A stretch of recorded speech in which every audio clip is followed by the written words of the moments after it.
末世女兵一睁眼，竟成了古代农家14岁的长姐。原主被毒蛇咬死，父母双亡，留下3个嗷嗷待哺的弟妹。此刻，极品亲戚正盘算着把刚出生的幼弟过继，把10岁的妹妹卖去冲洗。今朝，你醒了，身体怎么样？阿婆，我没事。阿姐，阿娘死了，我们没有阿娘了。不怕，有阿姐在。把弟弟抱着带启明失血出去，我和伯娘要帮你娘收拾。我是学医的，8个月男应该有4、5斤，这孩子最多3斤。2块破板就给葬了，作孽啊！你先带弟弟妹妹回家。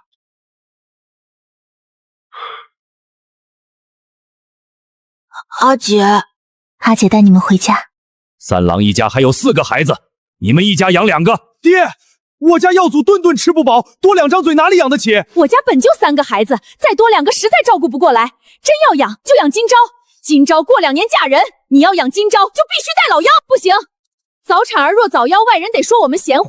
我家养不起，汤药不离口，得花多少银子？金钊正好能照顾老幺，他们必须一起。金钊过2年就要嫁人，最多照顾2年，养金钊就必须带老幺一起，你们自己选。金钊懂事能干活，以后嫁人还有聘礼，这买卖不亏。宋老爹，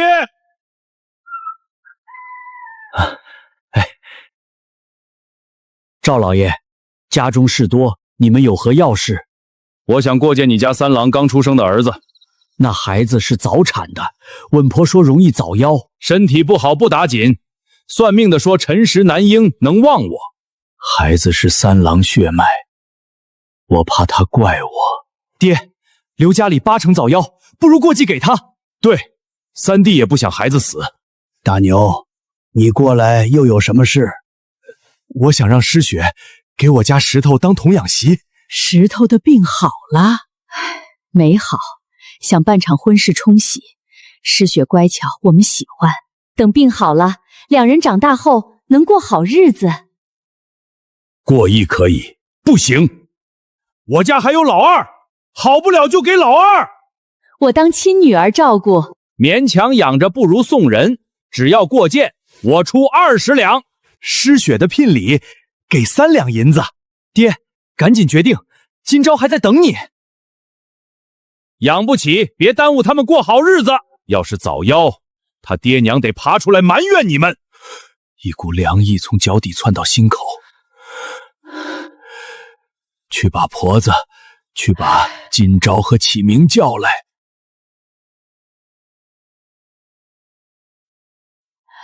今朝，带上启明跟我去老屋，把孩子给我。失血不用去吗？不用，你阿爷只让你和启明过去。看好门，在家里等阿姐，我们很快回来。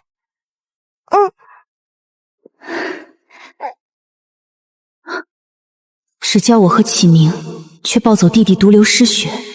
老吴到底在打什么算盘？不对劲儿，这男人眼神贪婪。老幺过件给赵老爷，失血给大牛家冲喜。你和启明留在大房。阿爷，我吃少点，努力干活，求你别把他们送走。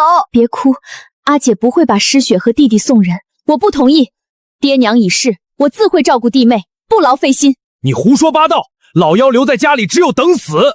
大腹便便，气色虚空，45子，怕是生不出来。有了亲儿子，我弟弟还有容身之处吗？不是亲生，谁管他死活？幼弟的命是阿娘用命换的，我绝不让他跪别人家列祖列宗。苦命的三郎，留下孩子孤苦无依，让失血冲喜是舍亲不孝，无颜面对亡父亡母。你一个女娃怎么照顾3个？怕不是要饿死？我和失血长大了，可以帮阿姐照顾弟弟。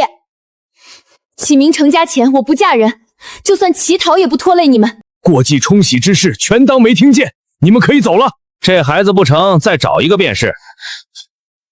这是县衙的抚恤银子，有我和你阿婆一口吃的，绝不让你们饿死。阿爷放心，我能照顾好家里。先看看，实在不行，再按商量的办。魂穿后力气竟远超成年的男子，明天去城里买细粮，还得找医馆拜师学医。阿姐，我和哥哥想跟你一起睡。上来，睡觉。阿姐会保护你们。小弟还没名字，就叫宋安好，平平安安，一世顺累。只为勺尖一点，呛到立刻停下，翻过身顺气。阿姐放心出门，我们能照顾好弟弟。要出门去哪里？安好是谁？是阿姐给弟弟取的名字，阿婆是不是特别好听？本该长辈取名，可三房如今是他当家。算了，你阿爷担心你们，催我来看看。出门千万别手大脚。家中暂不缺什么，有阿婆教师学，我放心出门。起名是男子汉，记得保护好弟弟妹妹。姑娘要买什么药？可有方子？我不买药，我想寻一位大夫拜师。女子就该相夫教子，天底下哪有女子学医？你们医馆的大夫难道就从来不给女子看病？叶明，何事吵闹？他说想拜师，我说女子不行，他还不高兴。姑娘怎么会想到要学医？家中突遭变故，想找份活养家糊口。收徒需学数十年，同吃同住无工钱，你年龄也不合适。做10年白工没钱，比现代黑心老板还黑。出去，没女子给人看病，要求这么多，你能当我都能当太医。我们名声宝贵，从来不招女子。在古代从医想得太简单，短时间也挣不到钱。刘烈夫稍等，我去叫掌柜。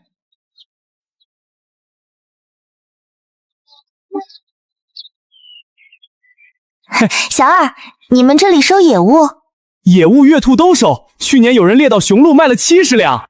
异能特种兵训练过，上山打猎来钱快。阿姐回来啦！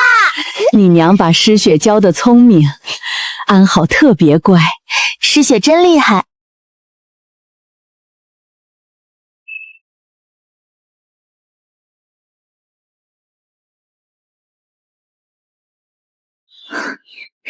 神枪手百发百中，从来没掉过10环。哥哥，是肉。阿姐，这些都是你抓的？对，以后打猎养你们。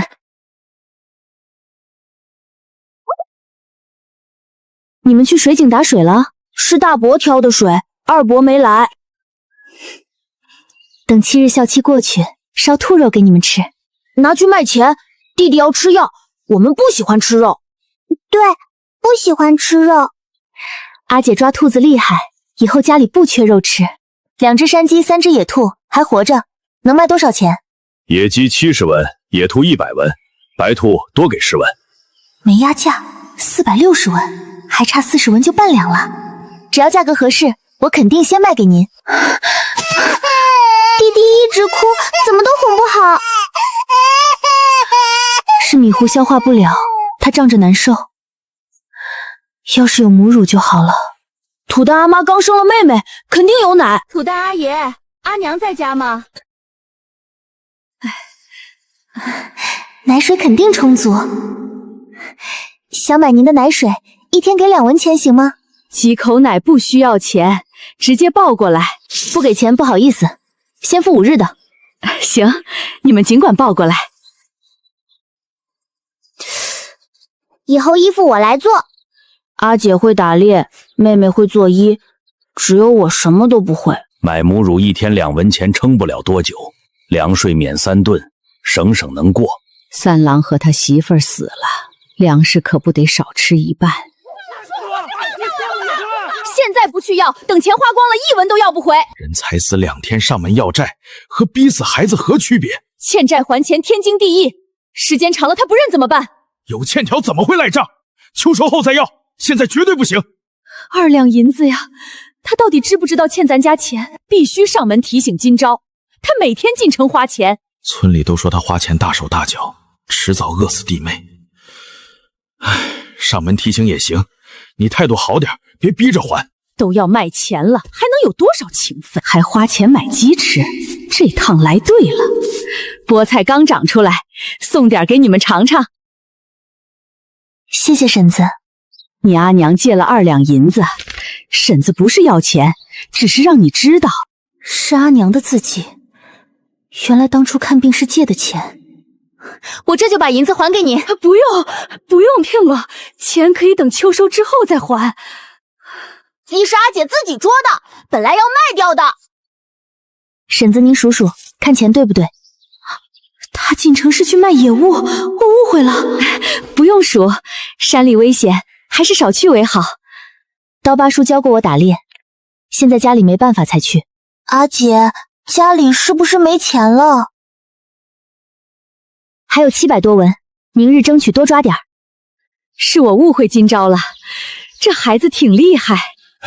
听说你每天上山打猎去城里卖，以后不准去。你出事我没脸见你阿爹。阿爷放心，我就在外面转悠，遇不到危险。家里不是没粮食，省着点吃肯定够。阿爷，我不想让他们省着吃饭挨饿，安好身体不好，难道眼睁睁看他病？我要过好日子。哪家不存钱，我竟无法反驳。深山千万不要进去，万事一定要小心。大伯娘，这是阿姐让我送过来吃的。拿回去，阿爷不缺肉吃，顾好自己。今朝孝顺，送回去反而生分。他用命冒险，要把这份好记心上。刀疤叔也真是的，只送给大房，也不送我们。别提了，村里都在说我们无情无义。我们没得吃，你儿子想吃肉了？爷，我想吃肉。耀祖，去找启明玩。阿昭姐，我想吃鸡。吃吧。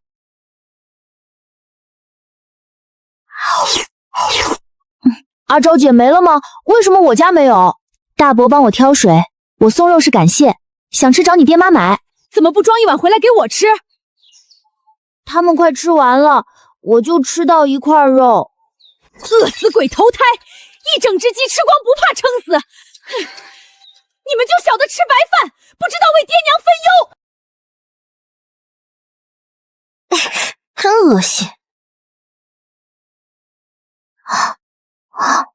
现代400-500亿斤的鸡枞菌，这里竟是黄金！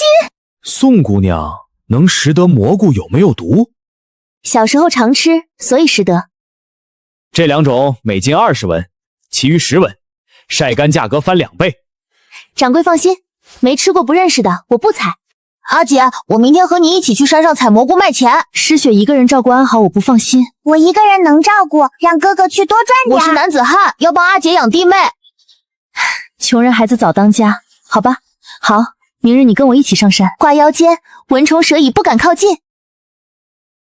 阿姐真厉害，阿娘嫌我们笨，都不教识字。你们不笨，等过段日子，阿姐买书教你们。买书太贵，我还是不学了。必须学，否则被人坑了怎么办？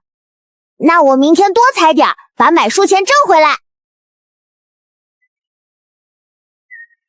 就在旁边采，不要走远，容易迷路。知道了，阿姐。阿姐，这个能吃吗？能吃，但不好吃。这个酒楼收不收？不收。阿姐，这个蘑菇好漂亮，越漂亮越有毒，赶快扔掉！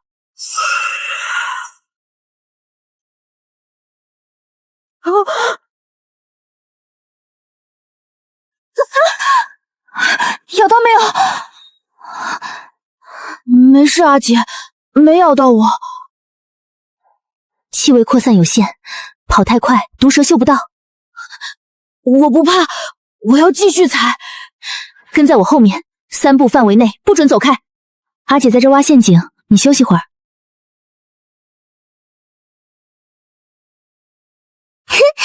阿姐，弟弟的衣服我做好了。家里什么都缺，必须赶紧赚钱。阿姐，是一只小山羊。阿姐，我们真要杀了它吗？先不杀，养起来，等长大再杀。赵老爷请我去当乳娘，你弟弟我喂不了了。阿婶怎么说话不算数？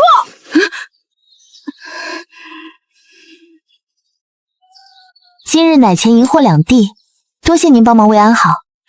问问赵老爷，孩子过继哪家？那家肯定有母乳。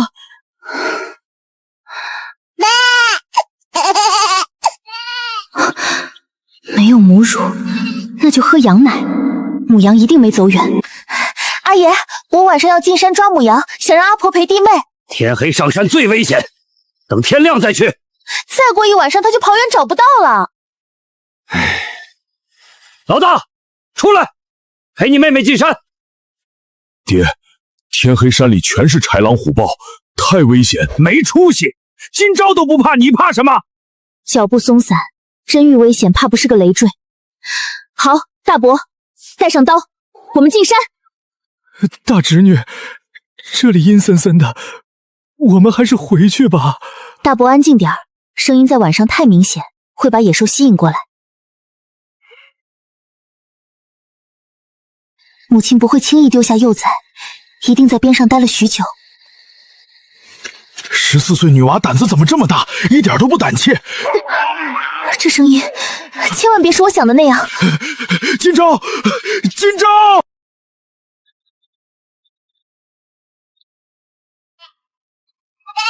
母羊要被咬死了！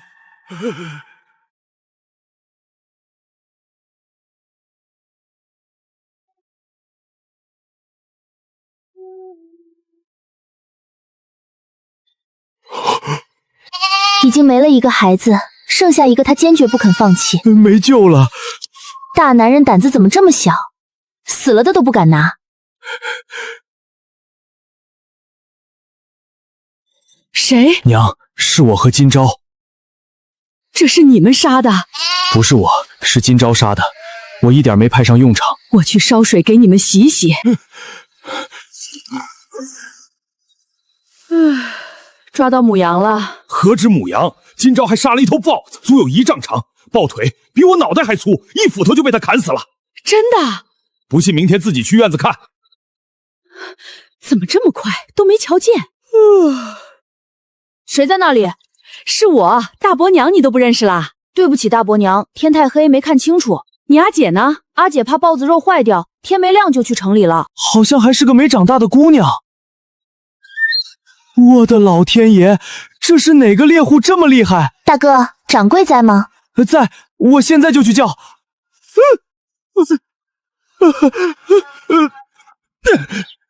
什么？哎呦，豹子！快抬去后院，切口泛红，很新鲜。半夜杀的，死了不到3个时辰。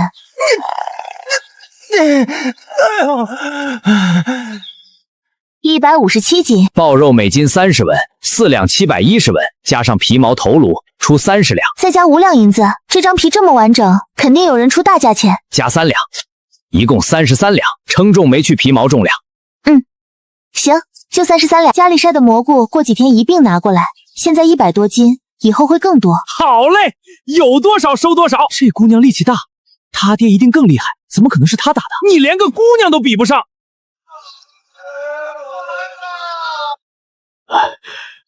重不重？把东西给我。卖给了石有记掌柜，价钱公道。之前的山鸡野兔也是他收的。卖了多少银子？家里钱还缺不缺？加上皮毛和豹子头，一共卖了33两。有这30两银子，4年孩子不用愁吃喝。把钱收好，该花的不用省，但不该花的可千万得省。家里从来没买过这么多好看的布。以前无论谁的衣服都是深褐色、土灰色，阿娘舍不得买好看的。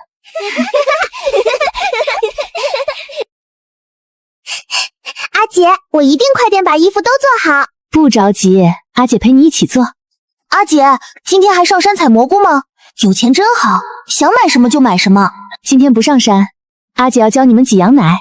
昨晚刚丧子，现在倒警惕了。不用太用力，捏疼母羊，它就会用蹄子踢你们。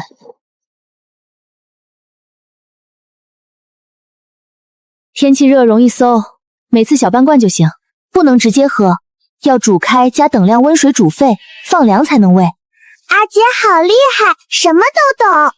诗雪把阿姐说的全记住，以后也会和我一样厉害。阿昭姐，你爹娘和阿爷阿婆呢？去田里浇水了。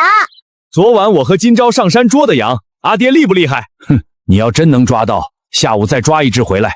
已有肉了，不用上山。今朝一定又给老吴送肉了，捉到羊也不送点给二伯尝尝，就知道赌吃食。肉不够，我们3人吃，挪不出多余的送二伯。老吴怎么有？难道不是你送的？大伯应得的，昨晚一起去的，我怎好不分给他？好端端晚上上山干嘛？多危险！这不还有一只小的吗？他还小，长大后才能吃。在老吴你们嫌我们累赘，今天上门就是要东西。你二婶以为你偏心大哥才伤心，我们心里是有你们的。大伯天天帮挑水，我不偏心他偏心谁？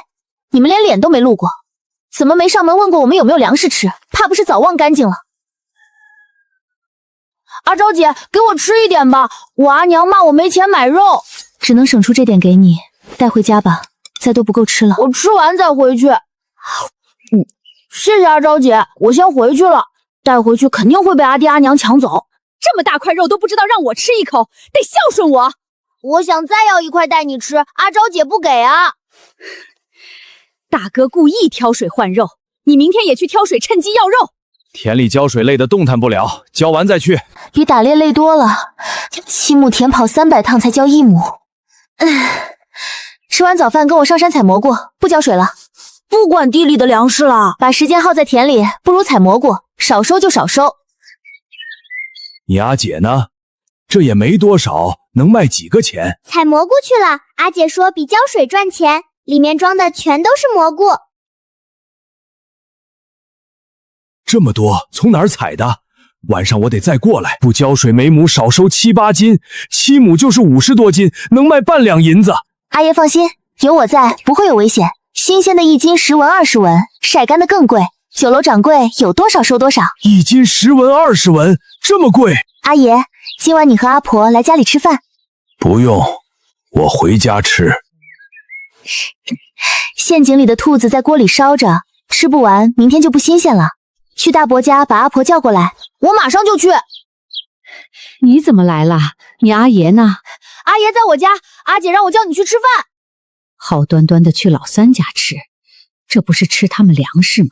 阿婆快走，饭马上做好。这香味儿，脑子里什么想法都没了，把一整只都做掉了。煮饭可以加一半粗酥，不用全煮大米。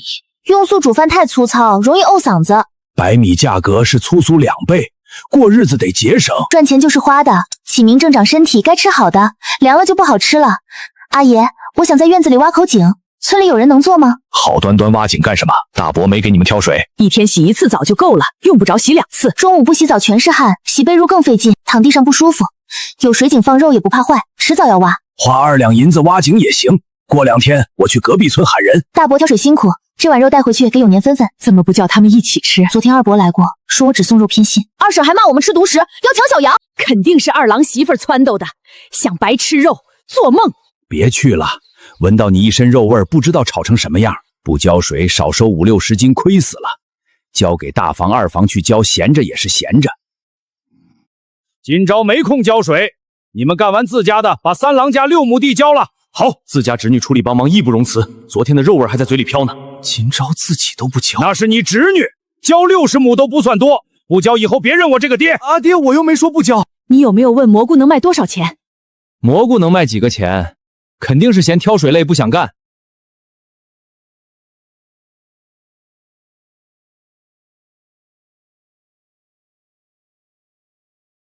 明天不上山，我去城里把蘑菇卖了。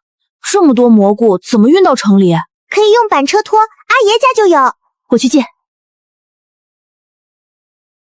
你们阿爹阿娘呢？去田里浇水，还没回来。阿爷，你们这是？你大伯二伯闲着没事儿，干脆帮你把地浇了。剩下1亩，明天浇完，你来干什么？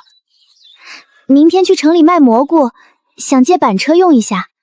阿姐怎么去了这么久？阿爷和大伯二伯在帮我们浇水啊。二伯怎么也挑？6亩田挑水很累，二伯从来不帮忙的。明天晚上请他们吃饭感谢，留2斤蘑菇烧汤。麻袋撞的是啥？他真能撑1个月啊！掌柜，宋姑娘来卖蘑菇了。算时间，正好是今天送蘑菇。本公子倒要瞧瞧她是怎样一位女子。少东家，贵酒楼给的价钱很高，值得辛苦。一般人见我都卑躬屈膝，此女倒是不一样。农户能养出这样的女儿。宋姑娘，这是我家少爷。我想请宋姑娘带人去滇云采蘑菇，路上费用我李家全包。滇云太远，2-3个月不能归家，我不放心家中弟妹，多谢好意。采到的蘑菇你分3成，这是最高价钱。请掌柜赶紧结算，今日家中有事。一共21两390文钱。7日后送最后一批，数量没这次多。这么好的机会，以后可就没了。不方便出远门，能采菇的人很多。派人跟上，看看他家在哪里。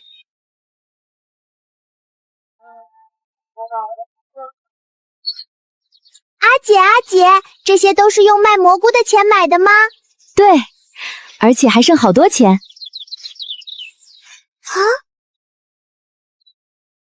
还记得每家送几个？大伯家4个人浇水给10个，二伯家2个人浇水给5个，还有请他们晚上到家里来吃饭。启明记性真好，去吧。公公也太偏心了，凭什么今朝自己不干，全让我们干？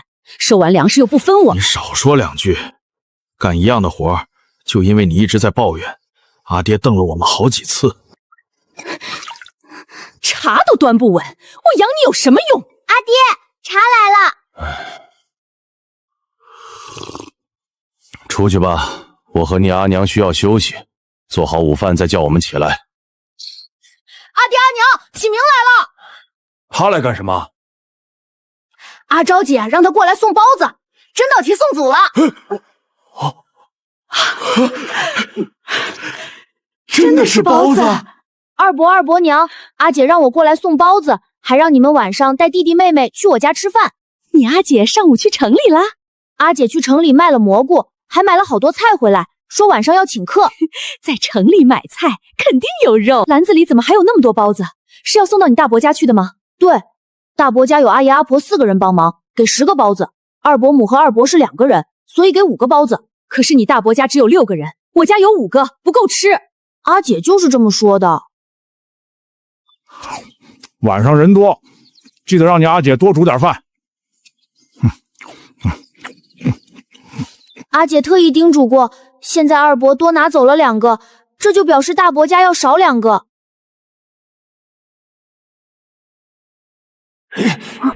这么点小事自己都做不好，阿姐会不会觉得自己没用？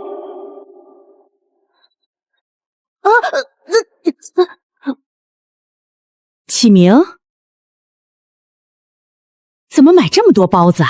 阿姐特意多买让我送过来，还让你们晚上去我家吃饭，二伯家也去。你阿姐花钱大手大脚，买这么多包子，还不如称半斤肉来的划算。8个肉包，每人最少能分到1个。眼睛怎么红了？是不是刚才进门的时候摔疼了？我用手撑住了，没摔倒。就是我出门的时候，阿姐装了15个包子，特意叮嘱过给大伯家10个，二伯家5个。可我刚刚去二伯家的时候，二伯说他们吃不饱，又抢走了2个。我怕阿姐怪我没做好，连2个包子都要抢，二弟也太不像话了，厚脸皮耍到小辈儿面前，哪里还像一个长辈？切，小事儿，就当我阿爷和阿婆一人多给了你二伯1个。天热赶紧回去，告诉你阿姐，田都已经浇完了，让她放心。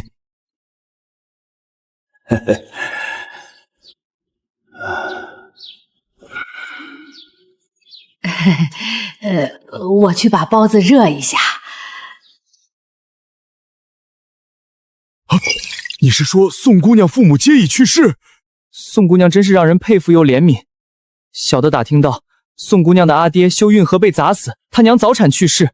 叔伯要把妹妹冲洗，幼弟过继，是宋姑娘坚持不同意。没想到宋金钊家世这么惨，难怪不愿出远门。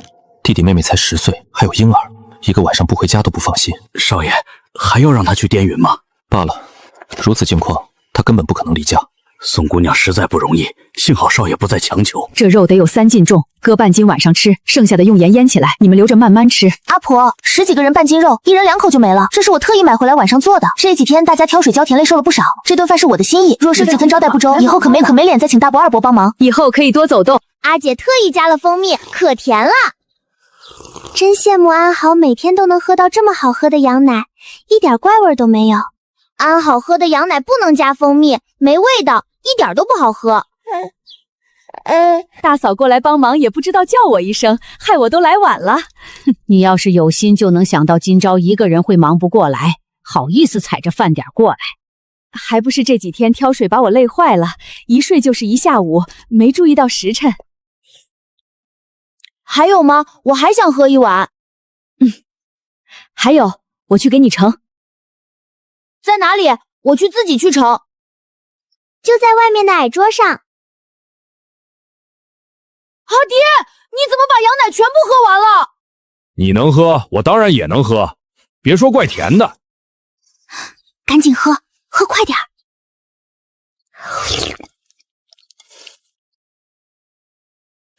早知道自己就应该喝得再快点。你一个大人好意思和孩子抢喝的？爹，本来就没剩几口。二伯说谎，明明还剩小半锅。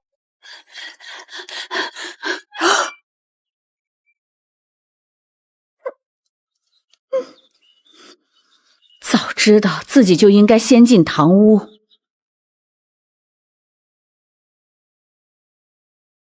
没规矩！你公爹还没动筷，主人都还没讲话，你就先吃了。娘，我饿得肚子疼，再不吃菜就要凉了。今朝为了这顿饭花了多少心思，你们也都看见了。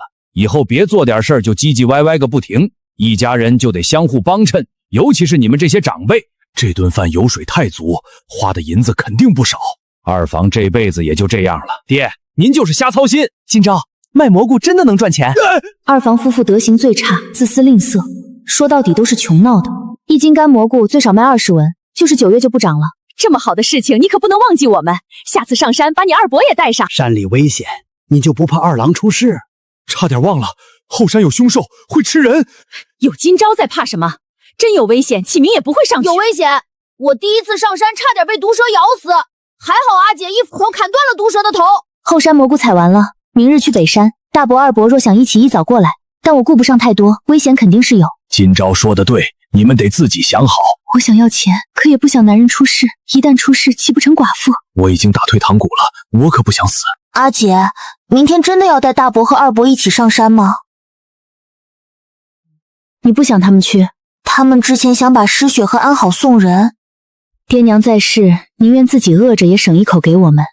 你觉得为什么？我们是爹娘生的，他们疼我，舍不得我们吃苦。那如果你只有1块肉，你会舍得分给永年和耀勋吃吗？不舍得，但我会分给阿姐和诗雪。如果有1盘肉，可以分一点。他们帮我们挑水，我们请吃饭带采蘑菇，下次遇到困难他们才会帮，心里没怨言。要相互帮忙，有来有往，不能吃亏，要不然心里会不舒服，闷闷的。没错，就是这个道理。阿姐，我记住了。阿姐都觉得挑水累，大伯二伯却挑了好几天，我是不是斤斤计较了？你真的要去？北山村人没去过，我不放心。你不是想给永年和巧娘做新衣裳吗？采蘑菇卖就有银子，有今朝在，遇到危险不怕。再厉害，之前还不是差点被毒蛇咬死。不会有事，爹也会去。都说山里危险，你非让我去干嘛？要去你去，我才不去。有今朝在，他还能真让你死了不成？跟着赚钱都不会，我去你也得去。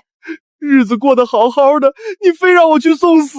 好个屁，饭都吃不饱。爹，要不要叫二弟？大哥和公爹都去，你不去像什么样子子？赶紧出门。你不是说你也去吗？拖拖拉拉，还走不走？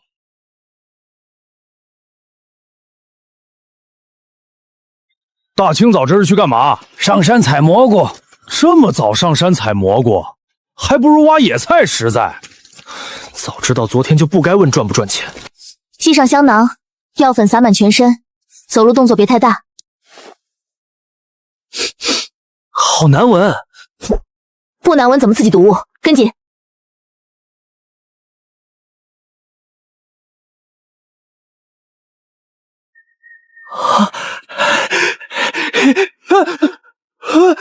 越漂亮的蘑菇越有毒，除了我给的那3种，其他全不要碰。不要离我太远，否则遇到危险来不及救你们。今朝吃点。不用，我和启明带了午饭，二伯，给。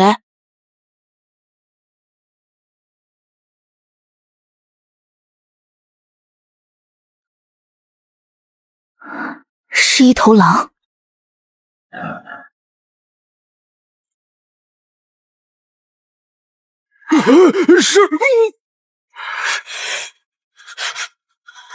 是狼，不止一头。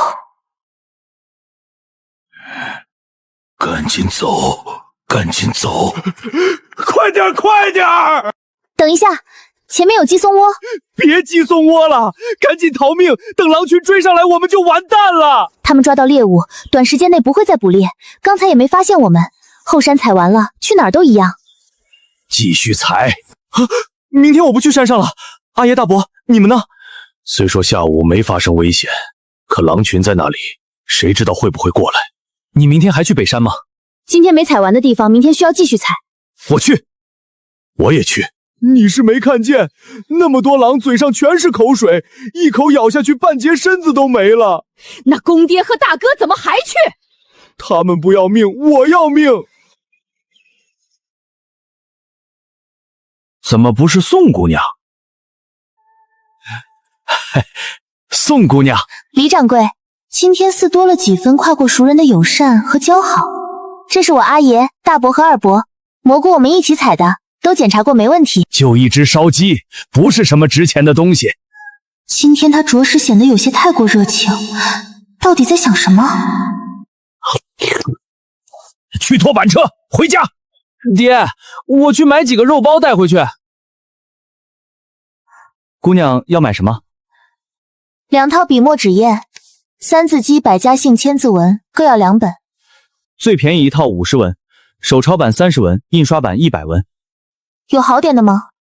这套要100文，就要这个2套，只再多拿50张。手抄版书法有功底，印刷版字迹时浅时深，印刷术还在起步。我要手抄的。真舍得花钱，没想到自己看漏眼了。早知道这么赚钱，就应该早点去。之前忙着挑水，哪有空？都怪你中间歇了一天，要不然就有5两银子了。哪里这么好赚？山上都是野兽，我差点丢掉小命。井台修高一些，家里有孩子，太低不注意容易掉下去。就像村里的井口一样，修一圈围栏，孩子就不会掉进去了。围栏不坚固，还是用砖砌，再装一个井辘轳，方便提水。那得多花200文钱。可以，麻烦帮我修得牢固一点。挑水的活没捞着，倒霉透了。笔要握直，慢慢来，不要急。阿姐，我写好了，写得不错，非常棒。这是在做什么？阿婆，阿姐在教我们写字。这些东西哪里是农户生出来的孩子能碰的，全浪费了。我刚才过去的时候，今朝正在教启明和诗雪写字，正正经经一笔一画的写，想必花了不少钱。三郎媳妇识字，今朝是他教的。真要学启明一个就够了。诗雪是个女娃，读书又没用，什么东西都买2份，多浪费银子。谁说女娃没用？今朝就特别有出息。来就来，带什么东西？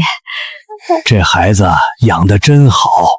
阿爷，我准备过2天给安好补办一个满月酒。二房来吃饭的人最多，还这么抠门，打发谁呢？你教启明读书写字，是打算让他考科举？是有这个想法，能走科举的路子最好，考不上多读点书也有好处。城里私塾1年要花10几两，镇上童生开的只收2两。启明真想读，可以先送到镇上。我再想想，镇上便宜但远，城里先生学问更好。今朝水又深又急，赶紧上来！我不到中间去，中午的满月酒还差2条鱼。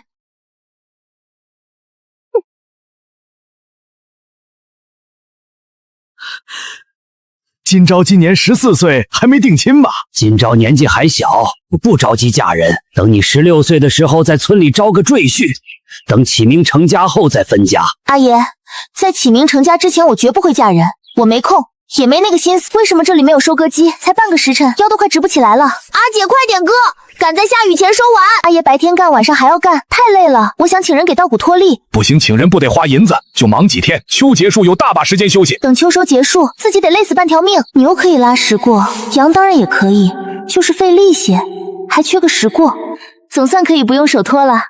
别让羊在稻子里拉屎。阿爷放心，他刚拉过。那是安好的口粮，把他累垮了，你去哪里弄羊奶回来？这6天累得像头牛，幸好有母羊脱粒。7亩水田收到7吨86斤，旱地收粟3吨，朝廷免你家3吨粮税，今年不用交了，按个手印。剩下能抵扣的粮税，明年还能用吗？不能，怪只怪你家今年收的粮食不够多。那能给我阿爷、大伯、二别家用吗？你们已经分家，抵不了。你会写字？会，我阿姐教过我。你弟弟没成年，你也要签字。明天卖粮，后天带你们上街买东西。啊，好呢。带他一起去。白天闷热，果然下了大雨。房顶漏水，滴到了床上。阿姐，蹲在里面，不要出来。屋漏偏逢连夜雨，人怎么能这么惨？阿爷，我家粮食全部被水淹了。刮大风，屋顶掀飞，粮食湿了，墙倒两面，厨房塌了。助江水驱寒，大郎过去看看。昨天该卖了的。房子太旧，我想盖新房。确定要盖新的？我怕大雪压塌。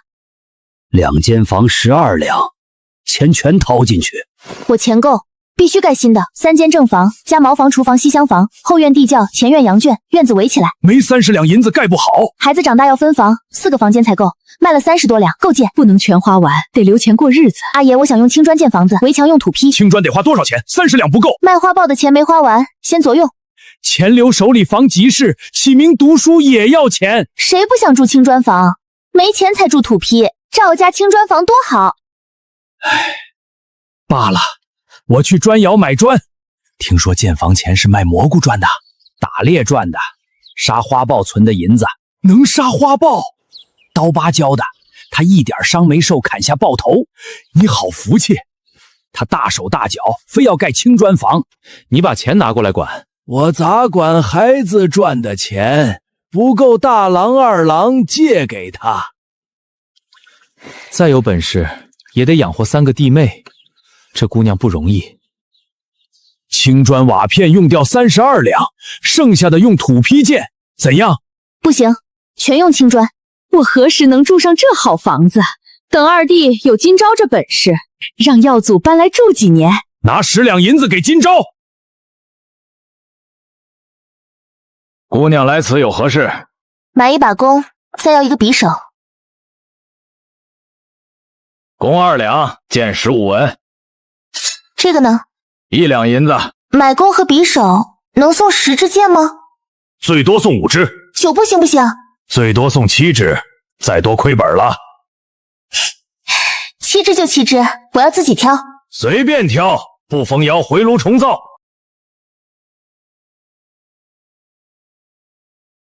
建房子是不是用了很多钱？几10两银子，把钱都花光了，太费钱，让阿姐好辛苦。父亲没郎群，好机会。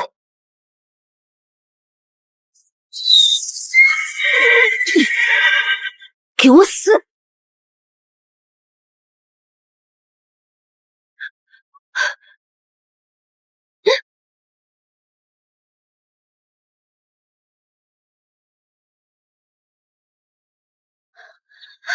似乎体型太大，赶紧出林子。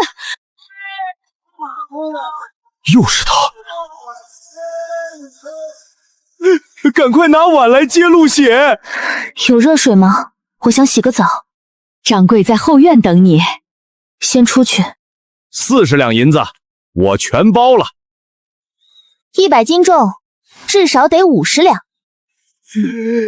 价格打折扣。上山遇大虫，差点没命，40两不够。猎杀大虫至少100两。那虫小腿比我腰粗，猎杀怕丢命。50两，最高价。再装10个包子。牛肉怎么这么老？太老官府才准杀，熬1天都没烂。今朝还没回来，不会遇到狼群了吧？我要阿姐带我去山上。别哭，你阿姐能杀豹子，等会儿就回来。爹，要找村长喊人上山找今朝吗？再等等，若是去了西宁城，差不多也该回来了。我去村口看看。今朝打猎一夜未归，失血急疯了。不会遇到狼群了吧？再危险也得找尸首。你去大房问问找人。唉，总好过有钱盖没命住。干嘛呢？谁欺负你了？这衣服眼熟，是诗雪。阿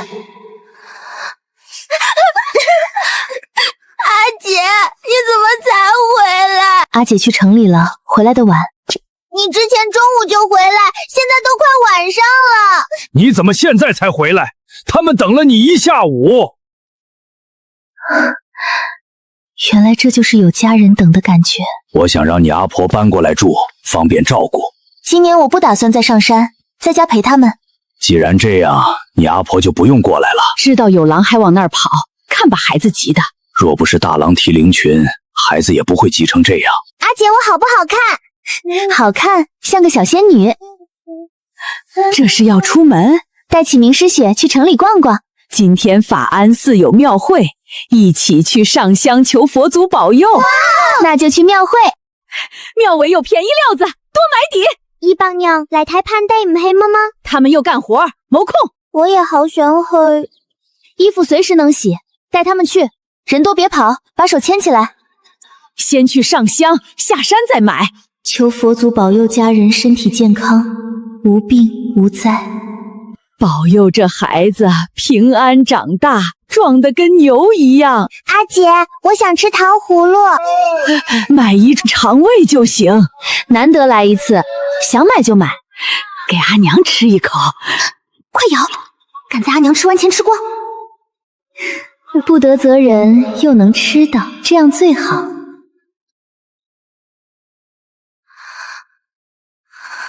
阿姐，有好多字我都不认识。你才学了2个月，肯定有字不认识。等再学2年就都会读了。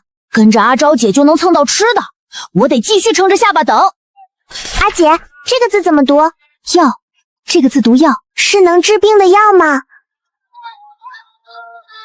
老板，就只有这3本医书吗？就这3本，多年前的，想买算便宜点，50文就行。阿婆说要回去了，我还没喝到糖水呢。快到中午，得回家做饭了。阿婆，就在这儿吃吧，糖葫芦开胃，越吃越饿。你阿爷大伯还等着，哪有男子进厨房？阿婆，我是男子汉，我会进厨房做饭。我肚子好饿，饿得有点疼。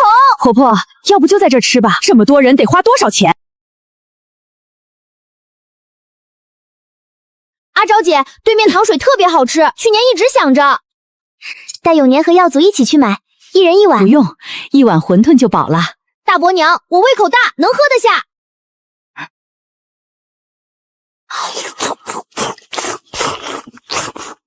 来弟聪明，还护着妹妹，这机灵劲儿，不知道长大后啥样。怎么现在才回来？我砍了一上午柴，连口热饭都没有。今儿昭和大嫂坚持在外面吃，连娘都同意了，我有啥办法？有没有给我带？4碗馄饨32文钱。没带，我就下了2碗。后来今朝请喝糖水，幸好带他们去了。柴火的事交给我和你大伯，你们在家好好休息。嘴上说的好听，要不是爹去喊，8辈子等不到他帮忙。这都是夏天孵的新鸡，每天都会下蛋。阿姐，要这个。1人挑3只，多出来的2只冬天杀了吃。启明，阿姐想让你明年去城里私塾念书。为什么要去城里？阿姐不能教。阿姐想让你考科举当官，考上秀才就不用教凉水徭役。读书入仕是改变命运最好的方法。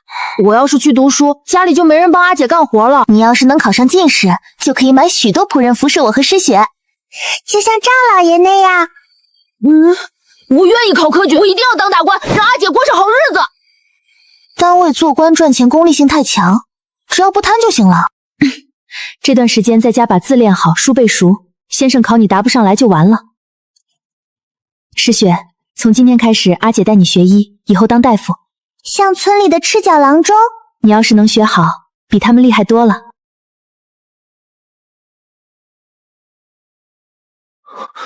这张纸上所有的药材都给我来半两。这本名诗300首，读书人人手1本。有没有医书？有，但知识浅薄。青砖房就是保暖，这日子真舒服。大婶，你看，明天冬至，4时去墓前祭拜，接着去我家吃饭，饺子、杀鸡、纸钱、米酒都备好了，是不是就行了？够好了，你爹娘在世都没吃过这些。阿爹阿娘，等明年清明给你们换柏木墓碑，可气派了。三郎，放心投胎，今朝他们日子好过了，住青砖瓦房舒服得很。这么肥的母鸡舍得杀，留着下蛋多好。那是今朝孝顺，你逢年过节空手，鸡毛都没见过。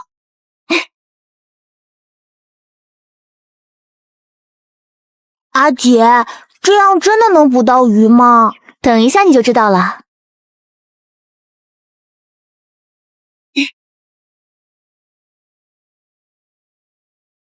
阿姐，好多鱼，别人肯定也想吃，干脆多补点去城里卖。启明，去叫大伯把板车拖来。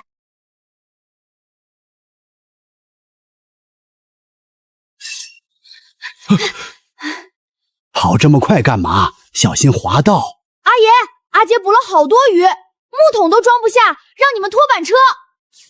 大冬捕什么鱼？冻死了！你去叫二郎一起拖车。雪这么厚，怎么拖得动板车？废话这么多，今朝让你去你就去。拖车有鲜鱼吃，可屋外实在太冷，真不想出门。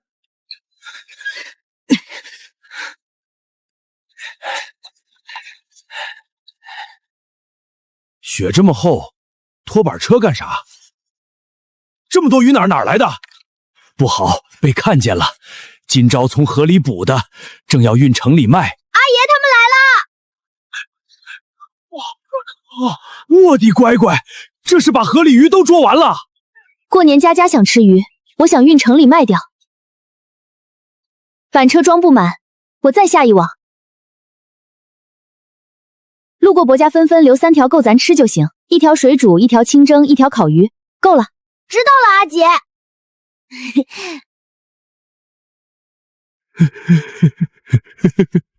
老叔家好几天没见荤腥，能不能卖我1条？城里卖15文，村里人给您10文1斤。嘿嘿，什么理？我挑1条大的。怎么称？用手掂掂，按少了算。去城里，我找李掌柜借秤。接近8斤，按7斤算怎样？按7斤算，我身上没带钱，晚点送家去。嘿嘿，快走，可别再来人了。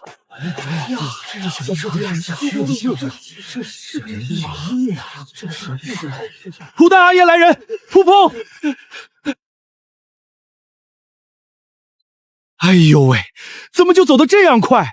雪天入城，每人交3文，板车算10个人头。官爷，去年入城没这规矩。城门一直开着，谁给你胆子私下收百姓钱？闲敢动城？小姑娘长得好看，送半车鱼到我家，本官爷饶了你。军爷，我孙女不懂事，我去送鱼。滚开！我要她亲自送。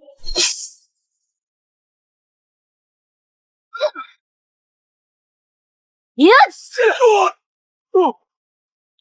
来得好！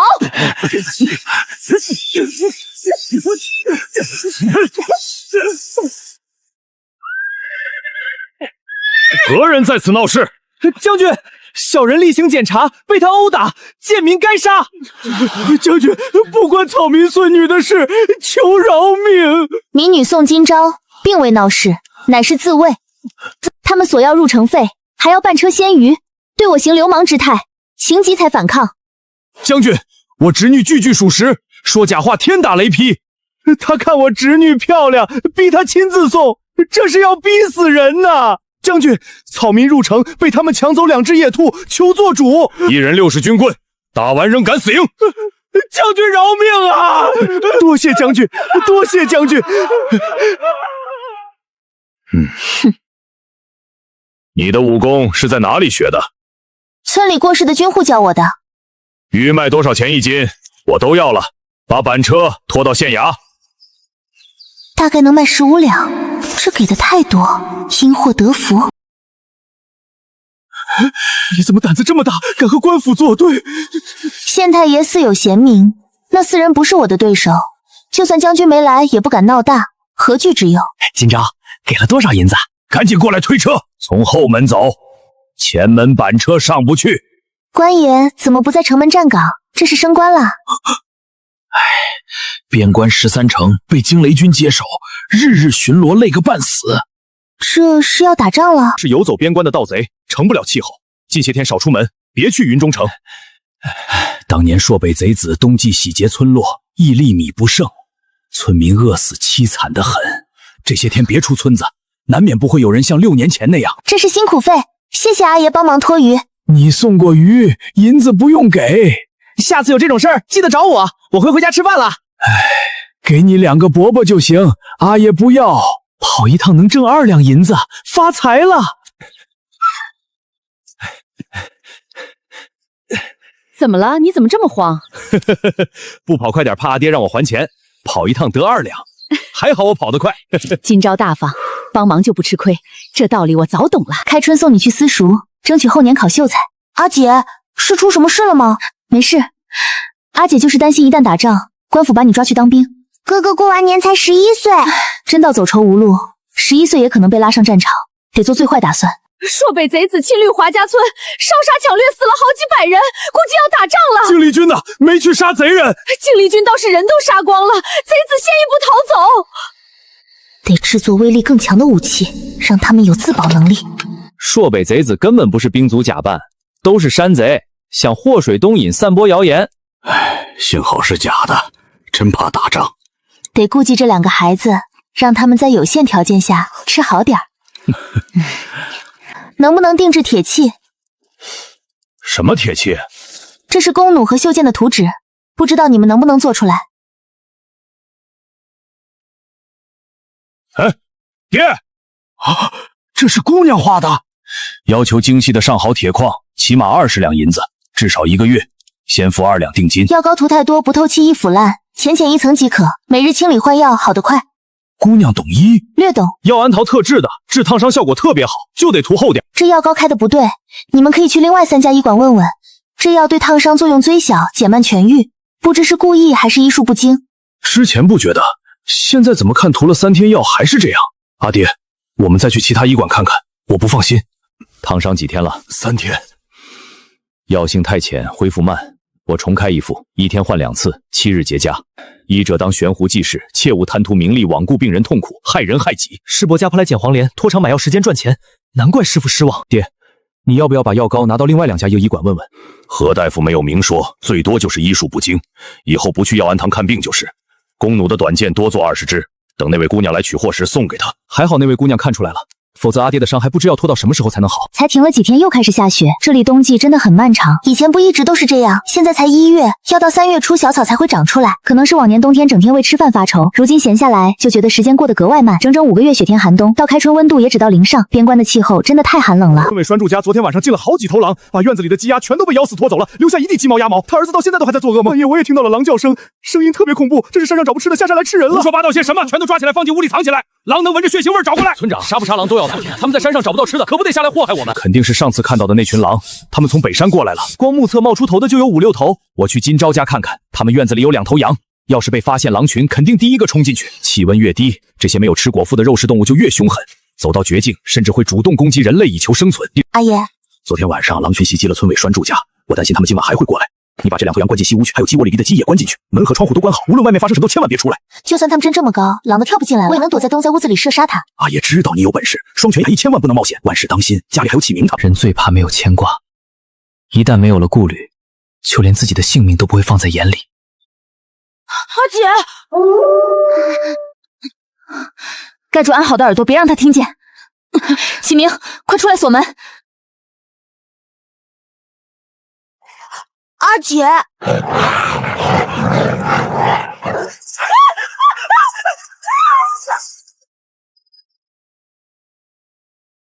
死！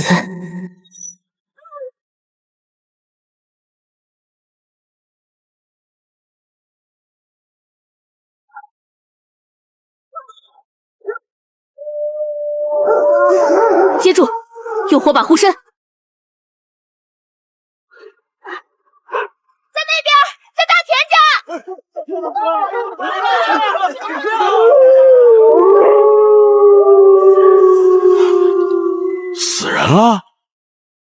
陈爷爷受了伤，还活着。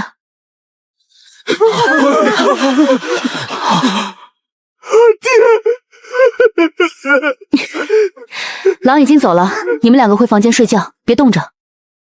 让开，忍着点儿。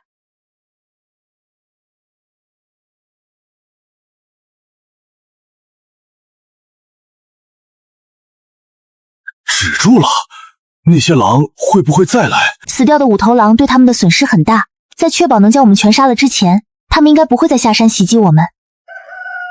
昨天晚上多谢你出手相助，要不然我阿爹肯定不行了。不用，家里没什么收拾东西，给启明他们补补身体。昨天晚上肯定吓到了，伤口太深，一时半会儿好不了。我再给你们拿点药，每天换2次，半个月伤口应该就能长好。今朝，昨天晚上死掉的5头狼，现在就放在祠堂里，你看怎么处理比较好？有2头最后是水生树用棍子敲死的，给我3张狼皮，再加10斤狼肉，其他的村里看着办。好，我让人把皮剥了给你送过来。村里好些人家过年都没沾到荤腥，正好家家户户都分一点。几百斤狼肉本来都应该是你的，现在就分到了10斤，你大伯家也才20斤。今朝，要不你去找村长说，多分点肉给我们。狼肉太柴，启明和诗雪都不喜欢吃，家里剩下的二伯带回去吃吧。折叠弓弩上的机关做起来太费劲，中间失败了1次，好在最后我用铁皮包住2边木头，才没让它断开。这20支袖箭是送给姑娘的。去医院看了？何大夫没有明说，不过我大概猜到了，多谢姑娘提醒。小事，医者仁心，我看不下去罢了。要说西宁城的私塾可就多了，这还有2家同生开的小私塾。最好的是哪几家？郑家私塾、刘家私塾和王家私塾都不错。3家哪家考上的学生最多？那肯定是王家私塾，教书的是王举人，私塾里还请了一个袁秀才。城里好些人家的孩子都在那里读书，毕竟另外2家都只有一个教书先生，还都是秀才功名。这位王举人性情如何？可有喜欢的东西？这姑娘懂行。王举人喜欢收富贵人家的孩子，从来不收穷人。每年数学要交10两银子，逢年过节的诗礼都要挑最好的。另外2家呢？郑秀才和刘秀才都不错，秀才没有举着学人寥寥无几，大多考上童生后，要么转到王家私塾，要么放弃读书找个活干，一辈子也就跟我差不多。王举人贪图名利，人品堪忧，还是郑秀才适合。可读过什么书？读过《三字经》《百家姓》和《千字文》，名诗300首也读过几篇。可会背？会背《三字经》和《千字文》。将《千字文》背给我听。天地玄黄，宇宙洪荒，日月盈仄，辰宿列张。会背僵话术列张，没有一丝拖沓结巴，太熟了。资父弑君，约言语敬，因由尤勿敬。停下，可会写字？不会。会写。月儿，拿笔墨过来。笔画字字有力，刚健柔美，比读过2年书的小孩写的还要好。11岁才来读书算晚，但这孩子有天分。从什么时候开始在家里读书的？去年9月。半年自学成这样，不仅需要天分，更要刻苦。这姑娘眼界高。我有个学生也是宋家村人，不知你们是否相识？听闻我们村村长的孙子高丽就在城里读书，难道郑先生的学生？是那孩子，3月初1带着数分来入学，辰时上课，切勿迟到。多谢先生。运气不错，没想到宋高丽也在郑秀才的私塾里读书。阿姐，我上下学是不是可以搭村长家的牛车？是，不过我们得去村长家求人带上你。郑秀才收启明了？收了，让3月初1去上学。老宋家终于有人要读书了。启明，机会难得，你阿姐为了让你读书费了不少心思，你可得好好念，争取早日考个功名回来。我一定会好好念书，让阿姐和妹妹过上有人服侍的好日子。都是宋家的孩子，启明能去读书，永琪只能种地，命不一样了。宋高丽就在郑秀才的私塾里读书，想让启明上下学坐村长家的牛车。启明年纪小，难免需要大壮叔多照应，我想提点东西去村长家打个招呼，把事情定下来。你说我们要不要也送永年去私塾读书？1年束修6两银子，我们哪出得起？家里现在了些钱，今年种田采蘑菇还能存10几两，够永年去读书。今年还要再生一个儿子，把钱都花在永年身上，其他的孩子怎么办？爹娘手里还有银子，可以拿些出来给永娘读书。爹娘手里的钱是他们的养老钱，给永娘读书，二弟肯定会闹。哼，二老现在和自家住在一起，拿点钱出来又怎么了？宋高丽读了3年都没考上，我看今朝也就是图新鲜，要不了多久就会放弃。启明要去城里读书，昨天我带他去郑秀才家拜访，让他3月初1去私塾上学。今朝要干活，家里还有2个小的需要照顾，所以我们想让启明早晚搭你们的牛车，一来一回给2文钱。就是这孩子年纪小，难免需要大壮多照顾。1天2文钱，1个月60文，这钱白赚。这都是小事儿，以后他们就是同窗，平常就应该多走动。这是一点心意，给大壮叔添点韭菜。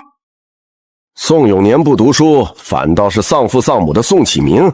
宋老爹家也是奇怪。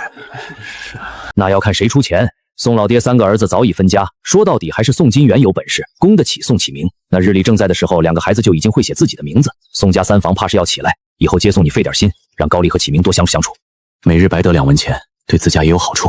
启明要去城里读书，你是不是也要去？我从来没想过读书，可现在听到别人问，心里空落落的。我比启明哥哥年纪小，现在还不用读书。阿娘，等我长到11岁，是不是也可以像启明哥哥一样去城里读书？对，等过2年，阿娘也送你去读书。说什么胡话？我们哪有钱供耀祖读书？我们没钱，爹娘有钱。他们种田多出来粮食都补贴给了大哥大嫂，去年采蘑菇也赚了好几两银子。你我要是不想，等以后他们走了，就全是大房的了。爹娘手里有钱，我们就耀祖1个儿子，也不打算再生。难道你想让他处处落别人一筹？正好趁这个机会让爹娘掏钱。已经分家，我就怕大哥不答应。这有何难？启明去城里读书，我就不信大嫂心里没想法。只要他敢送永年去读书，我们就去老屋找爹娘要钱。那要是大哥不提怎么办？你话说得太早，到时候要是不送，耀祖肯定会难过，说不定还会怪我们。反正耀祖比永年小2岁，我们等得起，大房不一定等得起。你这2天多和爹娘走动，别让他们瞒着我们偷偷送永读书就成。耀祖脑瓜机灵，只要能考上，以后村里人都得喊你一声老爷，多有面子。有道理，以后家里事情忙不过来，随时到老屋来找阿爷和阿婆。安好身体的亏妃已经养回来了，不用再像以前一样待家里不能出门。出门我就把他们都带上。自从3郎夫妇去世后，自己一直不放心4个孩子，每个人都有自己的路，自己老了也管不了那么多。高丽在私塾念书1年要花多少银子？1年数余轩6两，加上788其他费用，差不多12两。昨天你公爹和金钊我家他说启明就要去城里读书，可把我惊着了。金这丫头不仅有本事，对弟妹还好。启明他爹在世的时候都没说要把孩子送到私塾读，金钊却做到了。可惜就是晚了几年，11岁才上学堂，等考上还不知道要到几岁。11岁晚了，书得从小读。我家高丽入学的时候，先生就说他晚了，别人家孩子都是6岁入学，我家高丽8岁才开始进学堂，足足晚了2年，到现在都还没考上童生。本来想着今年再生一个，明年再送，现在看来绝对不行。我要永娘去私塾读书，得赶紧把耀祖读书的事情定下来。我想让永宁去私塾读书。你怎么还没放弃？都说了家里没钱。我们可以换一家私塾，城里有的私塾1年才收3两银子树根，我们省着点肯定够。那是童生老爷开的私塾，读一辈子都考不上秀才。可以先读1年，再去好的私塾读书，到时候进度就能快点。那就等明年再去读。大壮媳妇说了，孩子越小读书越好，永年已经晚了好几年，再晚1年就真的没用了。读书能有几个能考上？到时候还得下地干活，反正都已经晚了，大不了再生一个儿子培养小的，永年长大后还能帮忙。不行，先来后到，永宁必须得读。你一个大男人，怎么还没你侄女有远见？吵什么？大老远就听见你们在吵架。我想让永宁去私塾读书，大郎就是不同意。没想到启明读书让大房有了想法。能读书是好事，可1年12银子的开销，你打算怎么挤出来？去年采蘑菇卖鱼存的钱够交今年的树丰，之前存了一些，卖粮食也有2两银子进账，够他1年花销。读1年书就见底了，明年怎么办？读1年就不读，还不如从来没有开始过。平常吃喝哪样不要花钱？去年过年大郎说还想再要一个儿子，不生了。爹，永年是你亲孙子，你肯定也想让他有一个好的前途。启明能去城里读书，他去不了，你让他心里怎么想？我闹这些还不是为了孩子？小姑娘都比不上。别哭了，就按你说的，先送永年去童生老爷的私塾里开蒙，等来年再看。他真的妥协了。阿娘，饭做好了没有？我饿了。阿爹，我饿了。差别真的很大，不读书一辈子只能种田靠天吃饭，没出息。念就要念好的。让永年也去郑秀才的私塾，多出来的束绣我跟你阿娘出。得赶紧把耀祖读书的事情定下来。谢谢爹，这银子就算我和梨花借你们的。一家人有什么借不借的？我和你阿娘年纪越来越大，你们还得自己多努力。大房得逞了，我们得赶紧。爹，我想耀祖去私塾读书，家里钱不够，你能不能接济我们一点儿？耀祖才8岁，钱不够可以过2年再读。8岁上学太晚，大壮媳妇说孩子6岁就应该进学堂了。他是偷听了还是去问了？爹娘可不能偏心，永年有的耀祖也必须有。他们刚才说的话肯定被二房听见了。分家的时候家里东西分得清清楚楚，都过了这么多年，你们怎么好意思再让爹娘出钱供耀祖读书？大嫂要是这么说，就让爹娘跟我们二房住，免得便宜都被你们占了，反倒说我们不孝顺。老祖宗的规矩，爹娘跟长子住，你让爹娘搬过去是想让村里人指着我的鼻子骂我不孝顺？若是孝顺，分家的时候家产就应该分3份，那才叫照顾爹娘养爹娘。现在他们独得1份，还不都补贴给了你？可现在补贴大房的确不公平。都别吵了！一家给3两银子束修，1年就是9块。我和你娘没那么多钱。启明读书，今朝供得起，他们家不用给钱。老婆子，去把今朝叫来，给3房分，我们得变少。若是不给，今朝不带我们采蘑菇怎么办？山上可是有狼的。上次这样还是讨论去处，现在又是在干嘛？坐到阿爷身边来。分家时，我和你阿婆自己留了10亩地，本来想着等我们2个死了之后，给大房5亩，剩下5亩你们2房均分。永年和药房要读书，你大伯二拔供不起，让我和你阿婆补贴3两银子，给了他们起名应该也要有。可我们又出不钱，才来没那么这一出。阿爷，我不缺这3两银子，你们自己留着养老。深山危险，你赚的没水温钱，不是用性命去城里卖鱼，被官兵欺辱，你也毫不退让，还不都是为了赚钱让启明他们过好日子？你爹娘已经没了。阿爷不能再让你们受委屈，那我呢？今天补贴2个伯伯和伯母都在，我做主，剩下大房得4亩，二房得2亩。今天把字据写下来，我剩乡下6亩田，明日我和今朝便去县衙过户。凭什么我比大哥少？就凭等我和你娘老了动不了的时候，要你大哥大嫂照顾养活。哼！爹娘的意思是，以后养老和我们2房再没关系。我一把屎一尿把他拉扯大，到了年纪给他娶媳妇儿。你生孩子的时候照顾你坐月子，现在就想甩开我们老两口了。分家的时候田地房子一样不落，老了就说没关系。你良心被狗吃了。没娶你之前，二郎乖巧听话，把你娶进门后他就变了，肯定是你私下撺掇的。什么乖巧听话，分明就是自私胆小，还懒惰。有没有关系？要看你们孝不孝顺。我总不能拿着碗去你们2房门口要饭。就按照爹说的来，4亩田我没意见。无非少半亩田，能抠出9两银子，总好过只便宜大房。怎么会？大哥要是不给爹娘吃饭，我肯定给。老二被二儿媳拿捏得死死的，以后怕是没指望了。1年花费12两，除去补贴还有9两，大伯二伯负担得起吗？怕不是要顿顿吃糠咽菜。麻烦官爷把这4亩田改到我孙女的名下。之前都给启明，这次居然写我的名字。有这4亩田当嫁妆，就算你晚些嫁人，婆家也会高看你一眼。原来阿爹是这么打算的。这次落到了实地上。读书不是一蹴而就，需要长年累月的积累。孩子的年龄有些大了，若是家里条件好，直接收下便是。可这是农户家，负担太重。若是家中富裕，也不会拖到现在。还请先生将勤学苦读，不白费先生的教导。先生放心，耀祖从小就聪明，肯定能读好书。宋老爹3个孙子全都要去私塾读书了。一趟能赚7文钱，这趟跑得值。有我带耀祖去就够了，你非要去干嘛？多花1文钱车费。耀祖，你一定要好好念书，争取早日给娘考个功名回来。才读书就要考功名，哪有这么容易？真有出息，耀祖以后肯定是当大官的料。阿姐怎么了？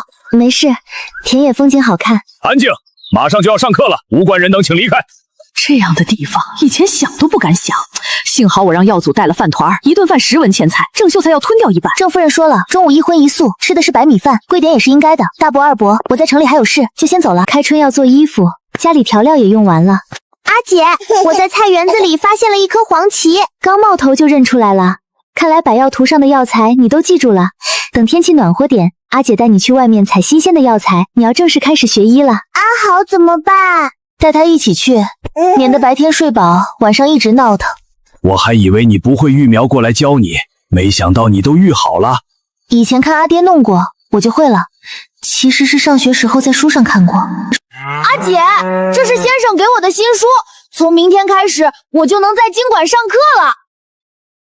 这是郑先生写的，是先生夸我学得快，奖励给我的。那你可得好好学，别辜负了先生的期望。阿姐，家里的柴火快用完了，等过几天放春假，我们再去河滩上捡。明天我带诗雪去田埂上挖药材，会顺便捡点柴回来。柴火还能撑到春假。我打算在后面的菜园子里种一些药材，方便诗雪观察。怎么把安好也带出来了？不插秧，我和你大伯娘都闲在家里。你和诗雪出来挖野菜的时候，就把安好送过来，我帮你照顾。酒神，你怎么还在这里挖野菜？你家石根出事了！我家石根怎么了？你家石根在半山腰砍柴，撞见了熊瞎子，被人发现的时候昏迷不醒，正往家抬呢。我家土蛋呢？什么土蛋？没看到土蛋，就只有你家石根。带安好回家。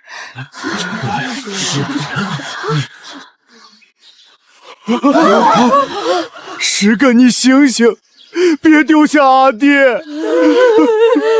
大夫来了，大夫来了！没救了，准备后事吧。儿子在哪里？你快告诉我儿子在哪里！大夫，求你救他，让他醒过来说句话也是好的。伤成这样，别说醒过来，一盏茶的时间都熬不了。我可以，他活不了多久，不如冒险一试，至少能知道土蛋是生是死。郎中都说不行，今朝说的话是不是真的？我看不行。上次宋大田的腿被狼咬了，就是宋今朝治好的。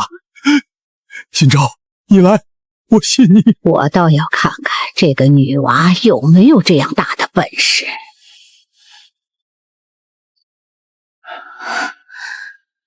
一定要醒过来！竟然止住了！让我来，手臂断裂，内脏受损，救不了，但希望能问出土丹下落。你个女娃子在说什么胡话？人都要死了，你要干嘛？可以用银针刺激他的大脑，如果意志足够坚定，或许能短暂的清醒过来。这样的医术没人能做到，刺不好当场人就会毙命。宋时根，你再不行，你儿子就要死了，土丹要死了！儿子，你快醒醒，土丹等着你救命呢！你得救救你儿子，你得救救他！土丹，快跑，快上去救土丹！土丹在山上的树上，我让他爬上去，千万别下来！救土丹，救儿子！他竟然能把握得这般精准，真让人醒了过来。村长，求求你救救我儿子！求求你救救我儿子！大家回家拿上家伙，马上上山救人！村长，过去这么久，可能孩子已经死了，去了也是白去。我们哪里会是熊瞎对手？上次逃走的狼群还在山上，若是撞在一起，怕不是有去无回。野兽怕火，可现在是白天，只要我们不去山上，熊瞎子就不会下来。那棵树很高，熊上不去，土丹一定还活着。别动！求你救我儿子！我引开熊的时候，他就待在树上哭，救他！金朝，你有本事，你一定能救土丹！我错了，我不该为了钱，不该好为奶，求你原谅我！只要你肯上山，我以后当牛做马。别磕了，比我大几十岁，受不起。金朝丫头，我家就土丹这一个孙子，要是他没了，这个家也就散了。宋金钊能猎杀花豹，一人能杀5头狼。他要是能上山，我们肯定能打过熊瞎子。金钊，救人要紧，我回去拿弓箭。金钊，我跟你去。我也去。你去只会给我拖后腿。等我，我也去。大壮，你马上回家拿刀，跟金钊一起上山救人。土丹是乡亲们从小看着长大的，只要有一丝希望，我们就不能放弃。敢救人的就一起上山，人多力量大，碰到熊瞎子就杀。村里人都去，不会有事。在家里等我，阿姐马上就回来。宋时根就是从这儿逃下山的，声音撕心裂肺，像是要了命。熊瞎子和老虎！别下来，给我在树上待着。侄女，要不跑吧？晚了。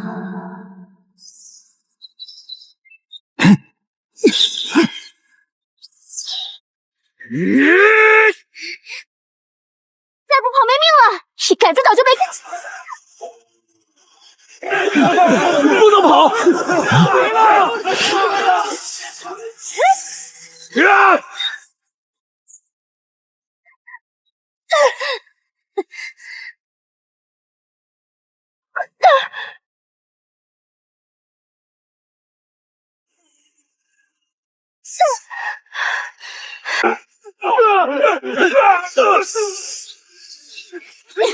老黄，打他的腿，别让他抬腿！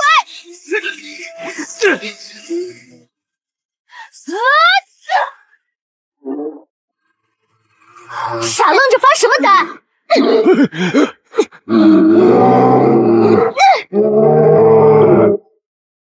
死了！下来。把尸体抬起来，马上下山。快，搭把手！就怕再碰到其他野兽。太险了，他们下来了！土丹，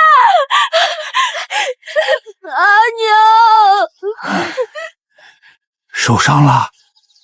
老虎的爪子划破了衣服，没伤到肉。爹，受伤的是我。痛吗？痛，没刚才痛。这样呢？啊！我手要断了，不疼了。这些你都是从哪里学的？刀疤叔教我的，我还看了医书。你们杀的？老虎是金钊杀的，熊瞎子是我们一起杀的。你们走了没多久，石根就咽了气。石根叔刚去世，我还是不进去了。肉放久了不新鲜，要不我们马上去城里把它们卖了。这么多人等着，还是赶紧称重算钱。这头老虎100两银子，棕熊80两，我出190两。宋姑娘，在下姓马名百川，乃是庭云楼的掌柜，有你什么事儿？宋姑娘已经决定卖给我了。好东西自然是价高者得。我早就听说宋姑娘腿脚功夫惊人，今日一见，果然非同凡响。190两，我也出190两。这下要发财了。县太爷在庭云楼订了厢房，你就当卖我个面子，把这些让给我。这张虎皮我家老爷惦记了好几年，不能让。今天这东西不是我一个人的，谁开的价格高，我就卖给谁。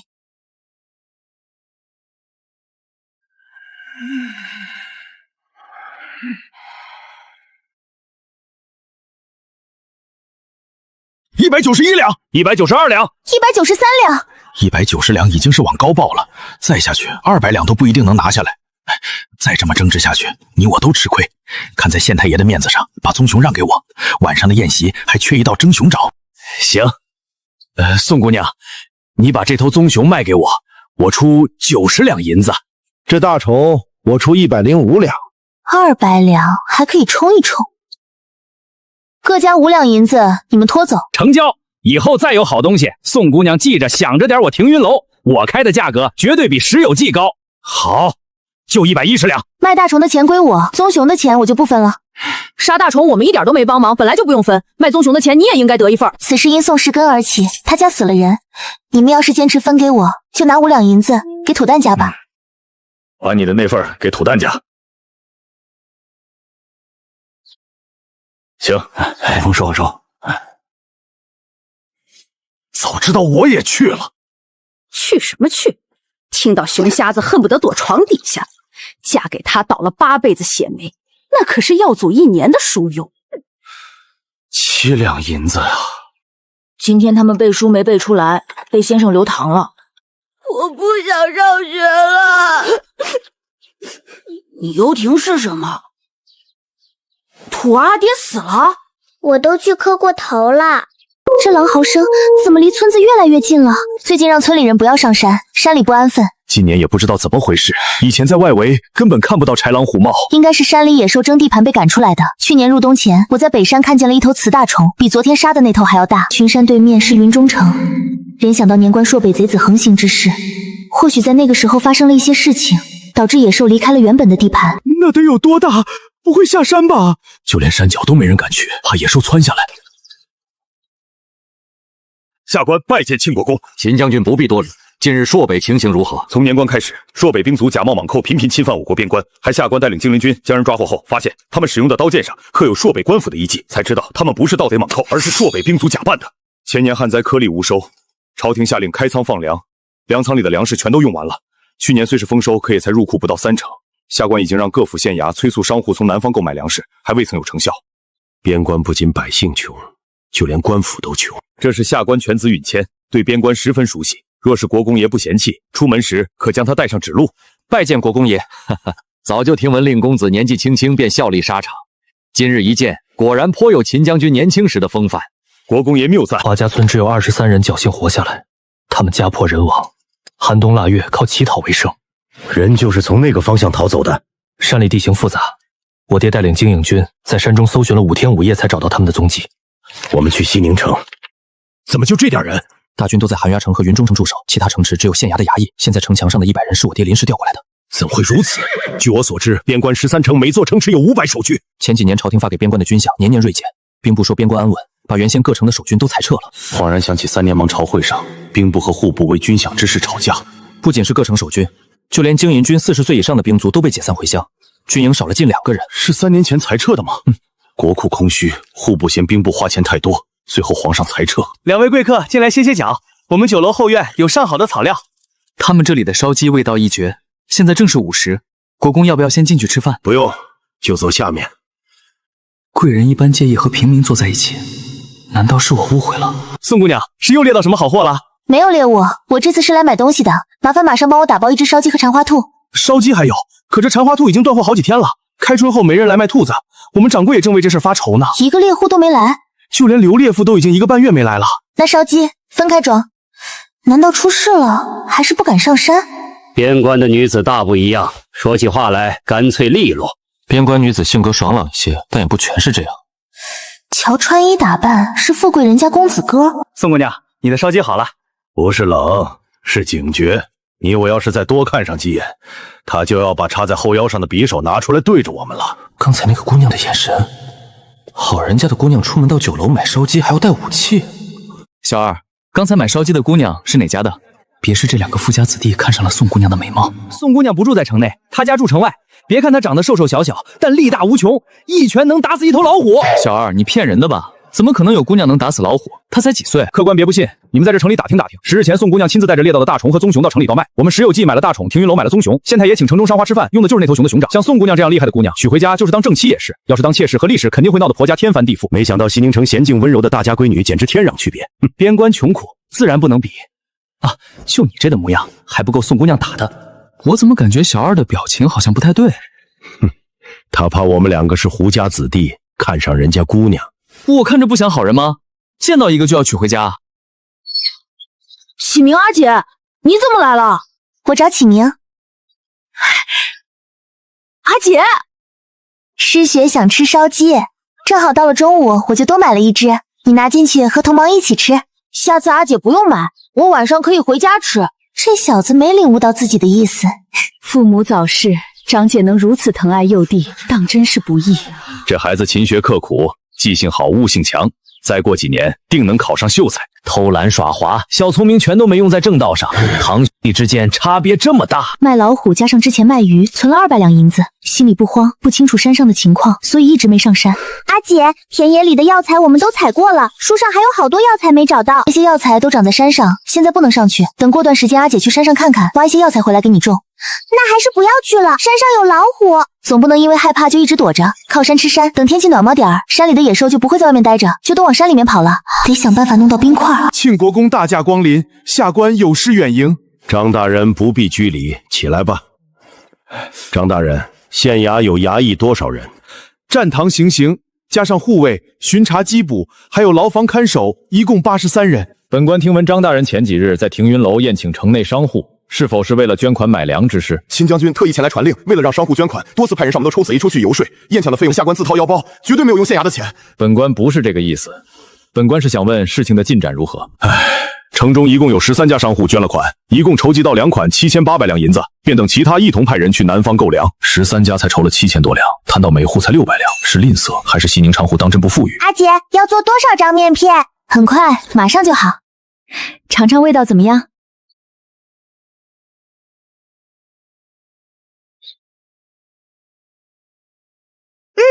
好吃，特别好吃。你不能吃，给我，你把碗里的凉皮吃完。大学时帮老板看店，学了一门手艺，井水的不够冰，才拿出来一会儿就不凉了。要是能往里面加点冰块就好了。这个时候怎么可能有冰？现在就已经很好喝了。夏天冷水都要变温水，气温高凉皮容易坏，得想办法弄到冰块。现在还没到夏天，宋姑娘买冰干什么？冰块昂贵，有冰窖的大户人家都不轻易舍得用。天气越来越热，我想在城里摆摊卖绿豆粥，加点冰块不容易坏。他不会以为夏天的冰块就像冬天一样随处可见。冰块5文钱一斤，宋姑娘一碗绿豆粥得卖多少钱才能把本钱收回来？你说什么？5文钱一斤？一块冰砖30斤150文钱。冬天藏入冰窖，到夏天最炎热的时候才取出来用。酒楼的冰窖没有东家的命令不能开，西宁城只有我们和庭云楼2家酒楼夏日会用冰，自己都不够，更别说卖给别人。这是自己想差了，这里连花都没有，这里又怎么会有人烧石的？自己去哪里弄烧石？茅房墙壁上的墙霜倒能制作出烧石，可那得100年老墙，整个西宁城也找不到几家。自己也不可能拿着碗跑到大户人家的茅房旁边刮墙上的墙霜。有消食吗？没有，这里的大夫没有拿消食制药的习惯。阿姐，去山上采药，能不能带我一起？等阿姐把山上的情况摸清楚再带你去。得确定野兽有没有回到深山里。刚才自己想的不是采药，而是进山找蝙蝠和鸟类生活的洞穴，那里可能会有消食。阿姐要上山，阿姐说要摸一摸山里的情况，总不能因为害怕一直不上去。家里的钱大部分都是阿姐打猎挣的。我过2天准备去山上，可能4、5天回不来，我让阿婆住过来照顾你们。怎的要去这么久？去北山1日就能归。阿姐要去那里？靠近外围的山峰肯定不会有溶洞，得往最深处去才行。你们放心，我这次进去不会打猎，就算遇到豺狼虎豹也会避开。阿姐进山不是为了采药，是去找能把水变成冰块的东西。城里冰块太贵，买来冰镇实在不划算，所以我想自己做。什么东西能把水变成冰？除了冬天结冰，还能有什么办法？等我把东西找回来，你们就知道了。这件事谁也不能告诉，就连阿爷也不行。若是有人问起来，就说我进山是为了打猎和药材。消食制冰的法子一旦被其他人知晓，冰块就会烂大街。阿姐放心，我们谁也不告诉。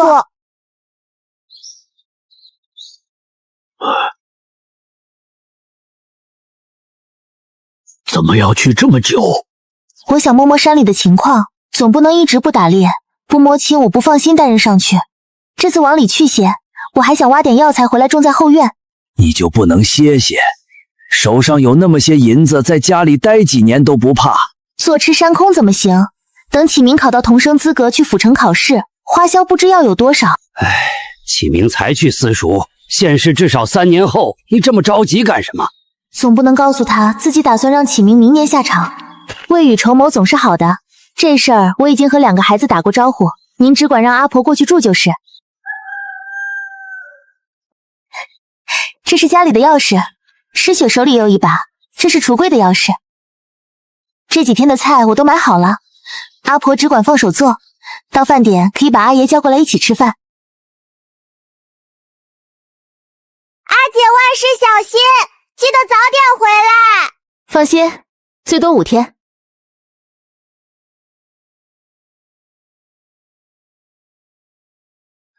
连翻4座山都没看到熟悉的地貌的特征，若不做记号，真怕回不去。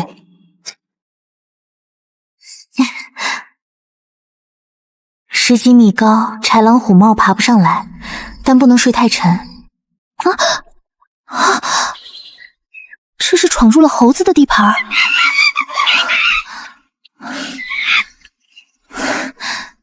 不吃猴子，杀了不利于赶路，不纠缠。典型的喀斯特地貌，这样的地方最容易形成蠕动。瀑布水流骤减，流进了地下暗河，入口就在这儿。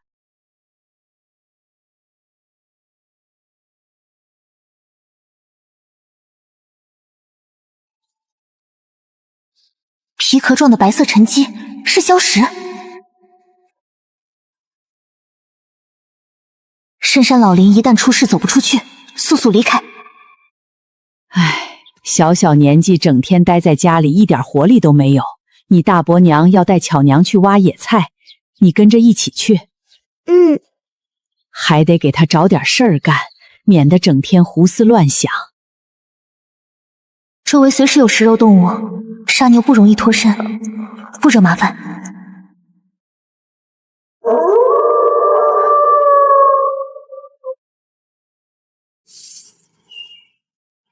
他们不是东赵国人，浑身血腥气，定是朔北贼子。分开跑！3日后，西宁城外破庙会合。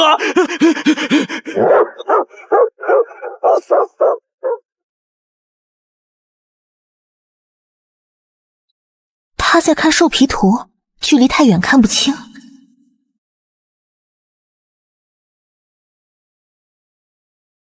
是，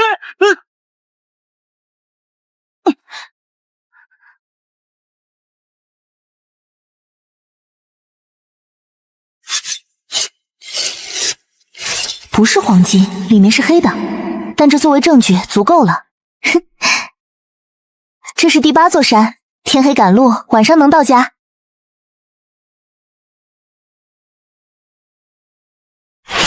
转身，走。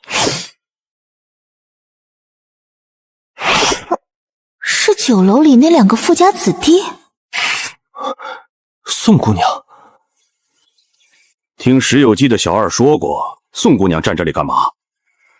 有为站在这里好。这个记号和你有关系。你们认识我？这是我进山留下的记号，代表第8座山。那东面山峰的7呢？第7座山，我家住西宁城外宋家村，从这里向东确实有7座山。在下以为这些记号是朔北贼子留下的。误会了姑娘。你们是什么人？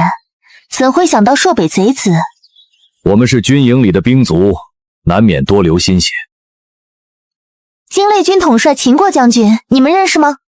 姑娘何出此言？秦国是我爹，在下秦允谦。怪不得眼睛长得有点像。这是朔北人身上的东西。这是朔天国校尉府的令牌，宋姑娘。持有令牌的人呢？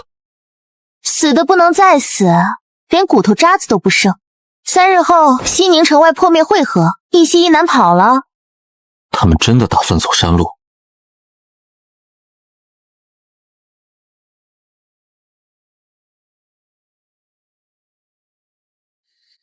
今朝，他们是在山里遇到的官爷，他们等一会儿就走。别碰，我身上脏。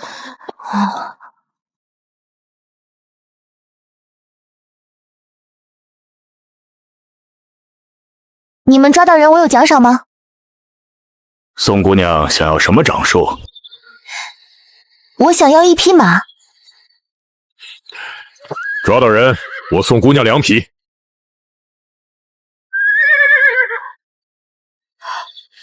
今朝画像上是什么人？人还没抓到，不能说。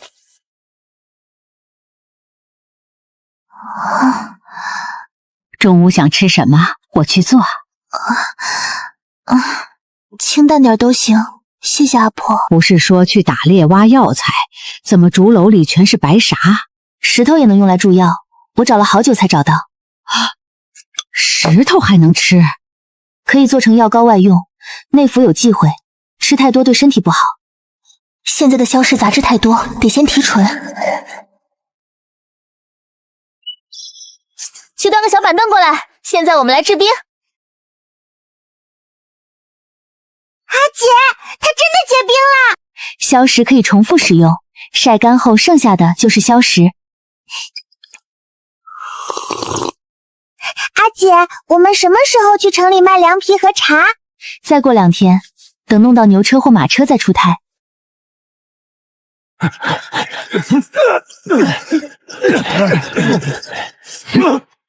秦允谦，让他进发手。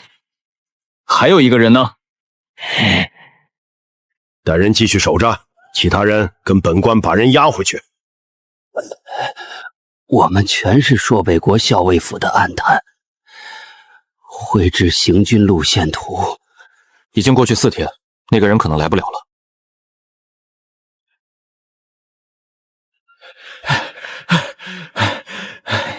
今朝丫头，衙门来人说你立了功要赏赐你，已经到你家门口了。是不是还带了2匹马？据查，宋家女郎宋今朝协助捉拿朔北贼子有功，特赏赐骏马2匹，马车1架。这捉拿朔北贼子，还奖励2匹马。这是惊雷军刚退下来的战马，比集市上卖的家养马好得多。秦小将军知道宋姑娘家有2个孩子，特地让人做好车架，一并送过来。那2个人都抓到了？抓到了1个，剩下1个秦小将军已经带兵上山。国公爷说，活要见人，死要见尸。没抓到的应该是被狼群追杀的那个，8成已经死了。多谢官爷费心跑一趟，进屋喝杯茶再走。今朝，这到底怎么回事？你可得和我好好讲讲。我去山上采药，正好撞几个朔北贼子，就把消息告诉了官府。山里怎么会有朔北贼人？可惜是个女娃，若是个男孩，肯定最有出息。唉，1匹马能卖50两银子，2匹就是100两，这下发财了。战马的价格更贵，肯定不止100两。大伯、二伯会驾马车吗？我们连马都没碰过，怎么可能会驾？我教你们，以后我没空，大伯、二伯就接送3个孩子。你放心，我们一定努力学。对，对，谢马车。休想让我当免费的车夫。1天6文钱，白赚的银子没了。早知道就应该一次性收1年的。人不能太短视。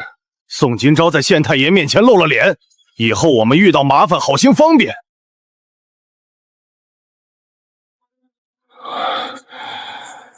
少将军，估计那个人已经被野兽啃得连骨头都不剩了。继续找，就算是1根骨头，我们也得带回去。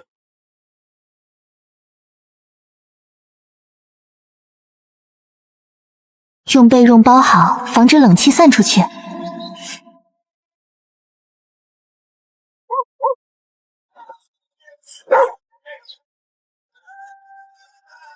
姑娘，你这卖的是什么吃？这是乌梅冰糖茶，清热解暑。这是酸辣味凉皮和凉面，冰冰凉凉，保管你吃了一碗还想再吃。多少钱？乌梅冰糖茶5文钱一杯，凉皮凉面一杯茶5文钱，这也太贵了。这茶加了乌梅、山楂、甘草药材，还有冰糖冰块，不信你摸摸。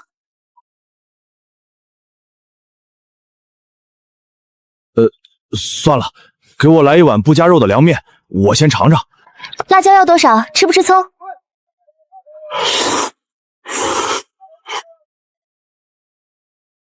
越吃越饿，没肉怎么这么香？再给我来一份加鸡肉的凉皮，多放点辣椒。好嘞。这也太费钱了。一碗凉皮，一杯茶。我自小这村子里长大。啊，5文钱一杯茶，太贵了。一碗凉皮，乌梅冰糖茶清热解暑，真的不贵。小姑娘，他们一天只赚70文，你这10几文钱还不能续，没人舍得买，你得降价。可我材料贵，成本高，还有冰块，5文钱已经够便宜了。你要是不降价，就拖回去自己喝吧。里面是加了冰？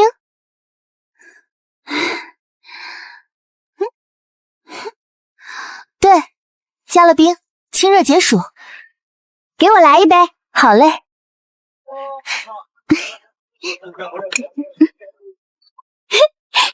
再给我来一杯。客户群体不对，等多久都不会有人买。阿姐，是一杯都没卖出去吗？我自己喝了一杯，错误估错了码头角工的消费观，5文钱他们舍得花，但不舍得买茶。那为什么不能卖便宜点儿？便宜了，他们觉得不划算，认为我偷工减料。我准备改良配方，直接卖乌梅汤加冰块，或者换个有钱人多的地方。阿爷，我带了茶水过来，你们快来喝。今朝就是孝顺，下次别放这么多东西，弄点茶叶沫子煮煮就行。那个脚夫估计也是这么想的，一天赚600文，1个月18两，这已经很好了。刚开始大家图新鲜，等吃厌了，生意会变差。我再想想办法。今天试试改良配方。大哥，乌梅汤3文钱一碗，要不要来一杯？降价了？让我们攒了一上架版，我在送今朝买一汤送朝买会碗，叫2版乌梅汤。昨天那个不好卖，我改了配方，冰块没少。给我来一碗加鸡丝的凉面和一杯乌梅汤。哎，就是这里，凉面比汤面好吃多了。姑娘，来碗凉面，多放花生米。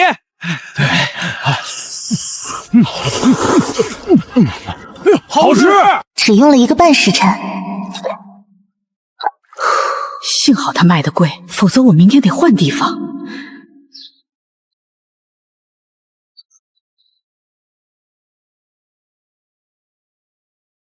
店家，你们在这里摆摊，每天要交多少钱场位费？我这个摊位小，1个月这个数。老大，试试。这个菜50文钱？想什么呢？50文连门槛都摸不到，500文。那个呢？总不下于这个数。具体你去县衙问。梁书立，这是协助捉拿朔北探子有功的宋姑娘。原来是宋姑娘，久仰大名。梁书立，我想在中介租一个摊位，不知道还有没有地方？中街摊位下个月的都签完了，下个月行不行？6月底会空出来。行，我想要一个路人多的摊位。7月天气热，卖吃的怕是生意不会。没事，我卖的东西天气越热越有人买。这些摊位都可以租，至少得租1个月，中间不租也不退钱。就这个，后面还能放桌椅。这个月租2两银子。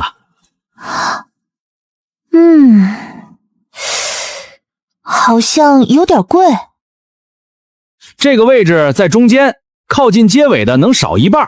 夏天热，人少，能便宜点吗？一年四季都是这个价，县衙就靠这点租金补贴，少一文都不行。既然衙门穷，为什么不在其他街道多摆点摊位？朝廷有令，边关13城道路必须时刻畅通，除了中街，其他街道不能摆摊儿。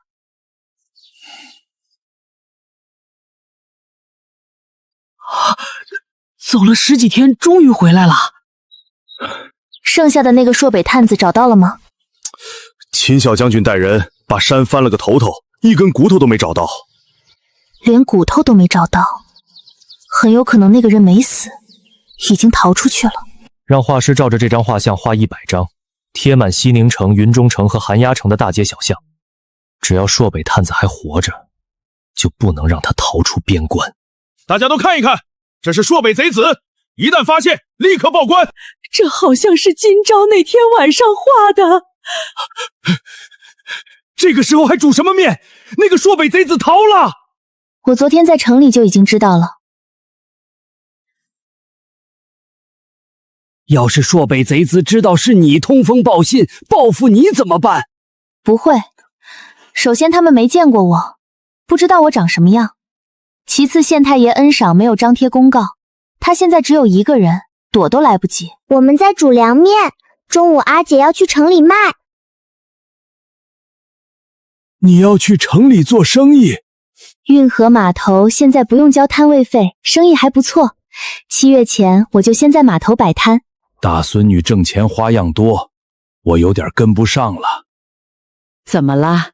今朝怎么说？今朝说没事儿，这几天他没下地，大郎二房也没事儿，让他们帮忙一起拔草。让让让让！宋二郎，马车能坐人吗？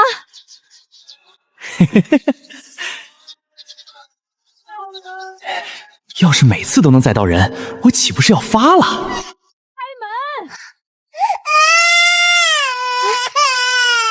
啊，好乖，不哭别怕。谁在外面？是我，柳郎中。你长姐呢？快让她出来！阿姐回来了。宋今朝。宋姑娘，隔壁村有个男人被斧头砍伤大腿，血流不止，快去止血。砍得有多深？流了多少血？你们赶紧上车。阿婆，帮我照看一下。六郎中，你一定要救救他。你给他止血，就像那天一样。你不会要用火烙烧焦他的血管吧？灼烧法你没学过，这么深的伤口能保住命就万幸了。使用灼烧法，伤口容易感染，无法完全愈合。我还有别的办法。按住他，别让他乱动，听我的。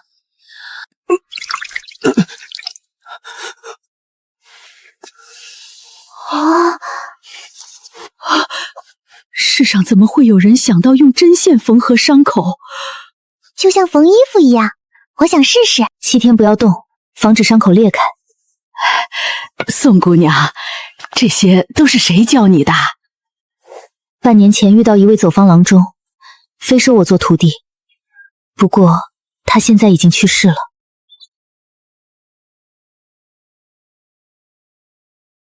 柳婆，你怎么了？他医术比你好，你可以拜他为师。那怎么行？我一把年纪拜10几岁的姑娘为师，我师父非得从棺材里爬出来不可。一点都不怕，就像缝衣服一样。我想试试。明天阿姐带你上山采药，抓只兔子回来让你试。明天不摆摊。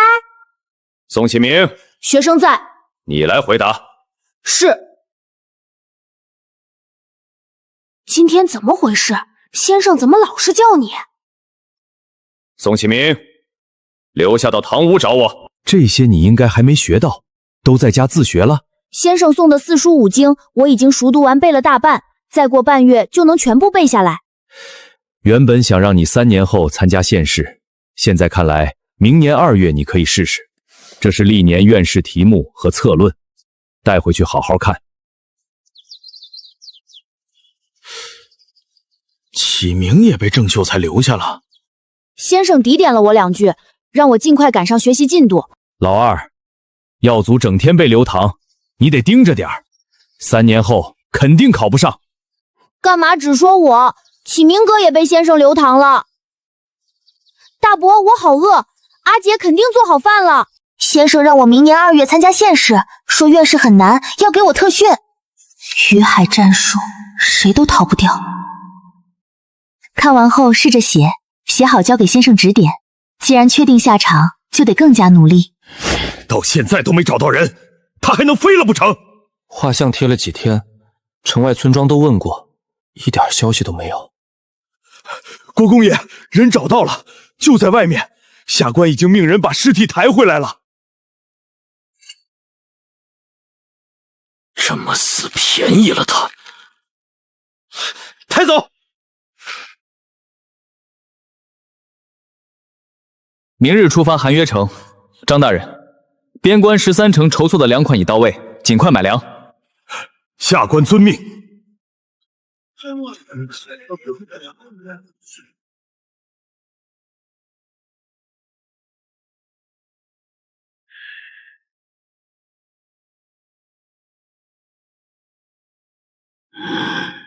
找了个替死鬼，那具尸体不是我。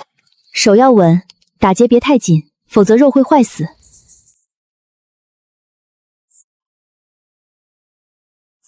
阿姐，缝好了。没练过能做成这样已经很好了。明天买点猪皮回来多练练。驻店要天子1号房。贺兰大人，您不是死了吗？不能让他们筹措到粮草。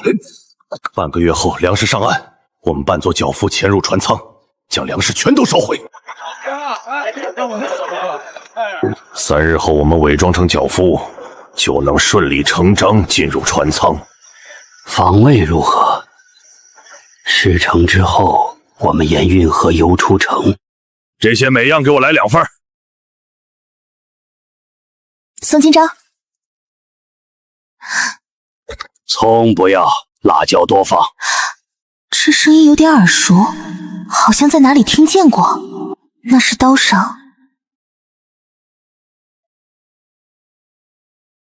宋姑娘，大后天码头戒严不能摆摊儿，县衙买了粮食要靠岸。是那个喊破庙会合的朔北贼毒，他没死。赵捕头，您慢走。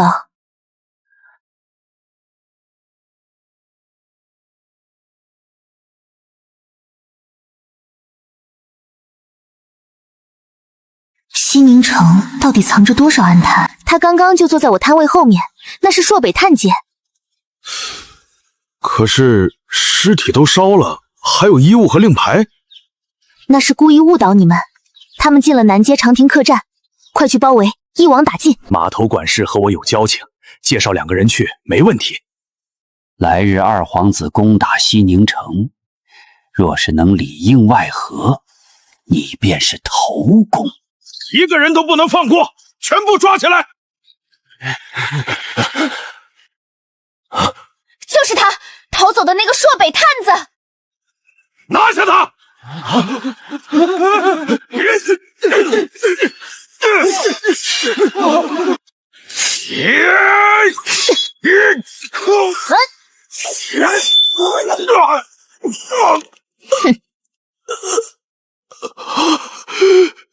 刀下留人，留活口。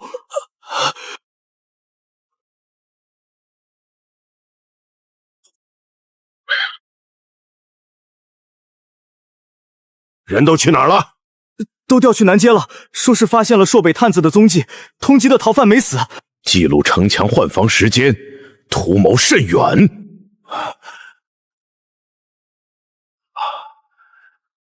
下官拜见国公爷，多亏宋姑娘发现踪迹。宋姑娘怎么在这里？贺兰小武功不弱，姑娘几下便将她擒住了，厉害。不过是些粗笨的腿脚功夫，若无他事，我先走了。若是男儿身，定能在战场以一当十。若不是宋姑娘，2日后粮食靠岸就完了。所有相关人全部抓回来审问。要是当初没分家就好了。山里的蘑菇长出来了，今年还采不采？我去问问今朝。7月我要摆摊，没时间上山采蘑菇。今朝要去城里卖东西，那怎么办？耀祖明年的束缚还没着落。今朝不带我们，耀祖读书的世虚怎么办？没有今朝，你敢上山？就土蛋时你当缩头乌龟，整天就知道靠别人，给我滚出去！供不起就让他别赌。阿婆，我想请你去运河码头帮我看摊子，1天30文工钱，你俩做公契。让我去摆摊儿，让我去摆摊儿。一家人帮忙还要什么工钱？不用给。摆摊是好几个月的事，不能让阿婆做白工。那也不用40文，太多了。那就30文，我没有骗我哩。阿婆，你愿不愿意？行，我试试。今朝在城里有2个摊子。今朝还缺人吗？就2个摊子，你说还不缺人？宋姑娘，我想买凉皮和珍珠奶茶的方子。不行，除了中街，西宁城内还有其他地方能摆摊吗？你可以去码头，那里人多不收费。马掌柜在糊弄我，码头谁买得起20文一杯的茶饮？2张方子100两。马掌柜好生吝啬，本公子都听不下去了。我出300两，凉皮和所有茶选方我都要，而且你可以继续摆摊儿。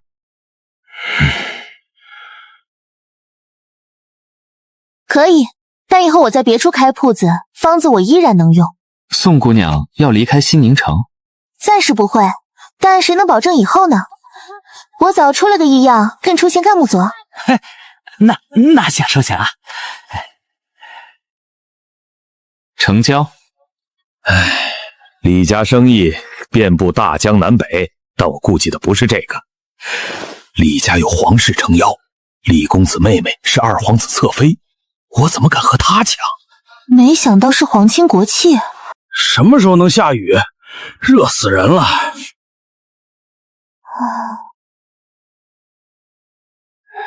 再不下雨，庄稼要干死了。这是缺水的征兆。阿爷别挑了，浇再多的水也没用，一晒就干了。不挑庄稼只能干死，说不定熬2天就下雨了。爹，我实在是挑不动了。买这么多干嘛？张大人让巡视稻田，再不下雨，今年收成没了。再不行，你妹说什么？西宁城不下雨，其他地方也不下雨吗？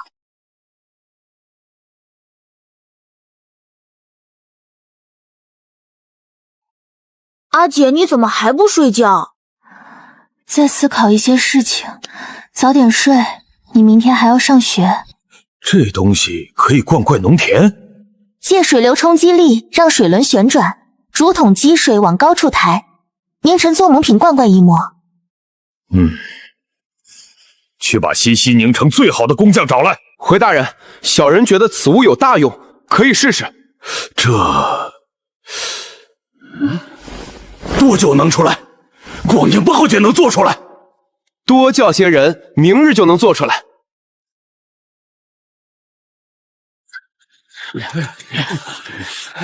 今朝，这水车真的能把水引上来？说不定真有神物。来了，材料车队到了。相佑，草民拜见县令大人。谢炮爷。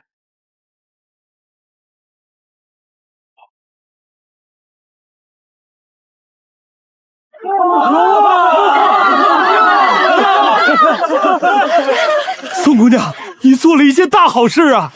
不是我，是我们。若没有大人支持，水车不可能这么快建好。呵呵，待本官上报朝廷，定当为你请功。各地旱灾严重，大人接下来有的忙了。这是你们儿臣认为应即刻往边关调兵，增兵或许会让敌人生迟疑。你旨，命宣威将军领兵10万增援边关，10日后开拔。一架水车不够用，远的农田还没湿，要不再建一架？建一架要10两，县衙不能全包，我们可以自己砍木头，成本能省一半，剩下钱分摊到每户也就40文左右。咱们村的水车坏了，需要大家上山砍树，重新修一个。是啊。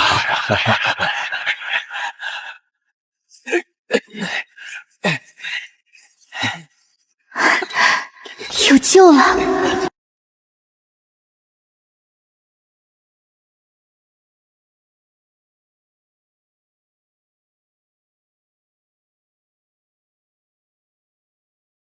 唉，身心俱疲。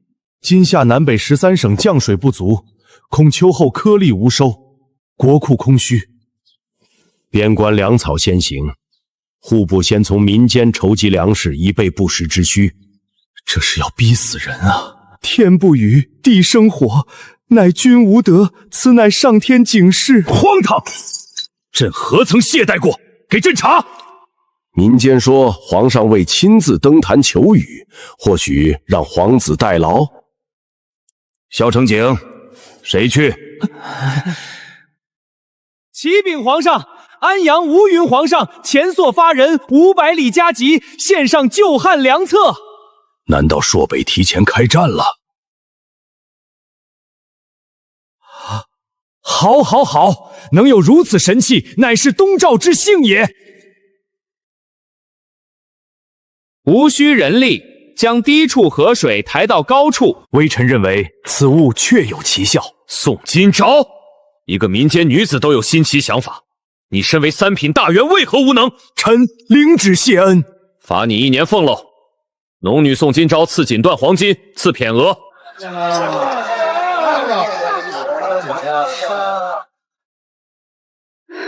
今朝又给娘加了20文工资，为什么不找我？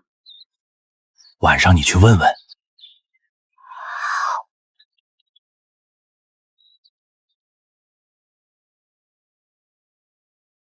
二伯娘有什么事？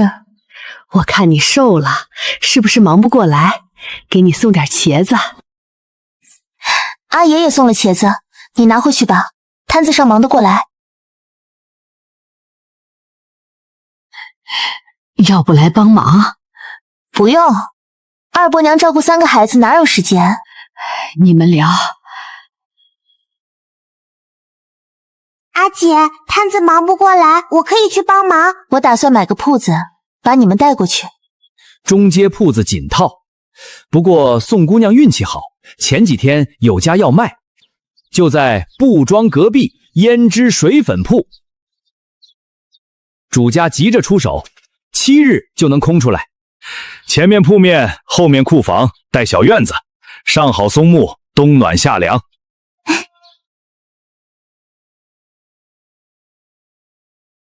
院子太小，还没水井，挖完也不知道能不能出水。肯定能出水，前头那家打了井，水甜着呢。架子榆木的都送你。这铺子也就值200两，位置靠后，最多150两。最少190两，160两不行，我就看看其他铺子。就160两，谁叫这铺子和姑娘有缘？明日4时，牙行签契。卖出去了，买家正好想买中街。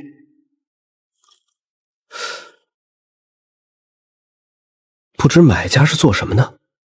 吃食生意，就是前头卖珍珠奶茶的。他卖方子赚了几百两，早知道该定高些。谁说不是呢？铺子卖贵点，宅院就不用卖了。160两不行，他非买不可，反悔要赔双倍，但我不卖。卖家还没来吗？卖家说铺子是共有的，表亲嫌价格低，反悔不卖了，除非再加100两。前几日才卖，今天就嫌低，骗鬼呢！告诉他我不买了，赔双倍定银。买家说260两太高，按照定帖，您要赔钱。你是不是我王故意了？他卖方子赚了几百两，我一家铺子贵点怎么了？见官就见官。我怎么生了你这样的儿子，害我被一个摊贩欺辱。本来想多卖点钱，谁知宋姑娘不买还要赔钱。一个农女也敢作对，简直找死！是铺子没买成，对方临时加价，太黑心了，不买了。唉，别在中街买了，隔壁那条街也不错，铺子大还能住人。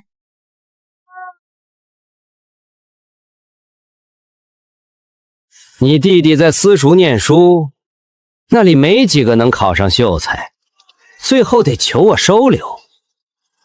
你想干什么？原来王举人也知道自己贪婪无耻，躲在人后威胁。像你这样的粪坑，我弟弟高攀不起。既然你不识好歹，就别怪我不客气。无论你怎么不客气，我都奉陪。明早把赔偿送来，否则衙门见。站住，还没给钱，20文。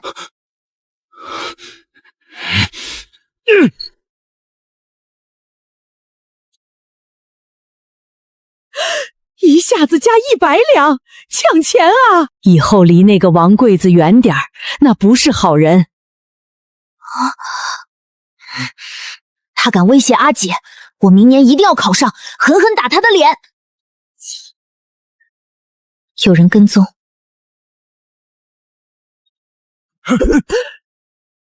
啊！待在车里别下来。小姑娘胆子挺大，还不跪下求饶？谁派你们来的？哼，你得罪了谁心里清楚。兄弟们，给我上！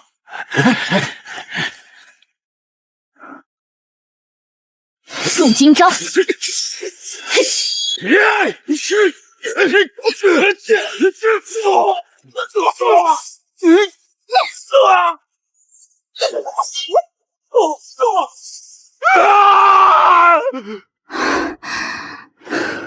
王举人给了多少？想把我怎么样？是王世祥，他输了钱要卖家，给了30两，让我教训你。王世煌在哪里？麻不麻？我在剑上抹了毒。妈，求姑娘饶命！把他拖在万春楼一夜，否则毒发身亡。嘿，阿姐刚才真厉害，能不能教教我？想学？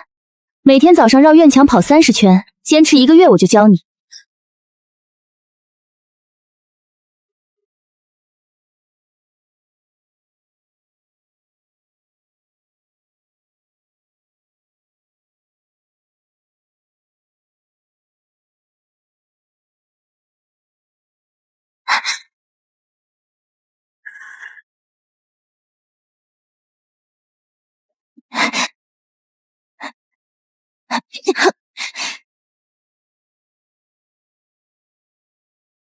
明日我非得找爹请功不可。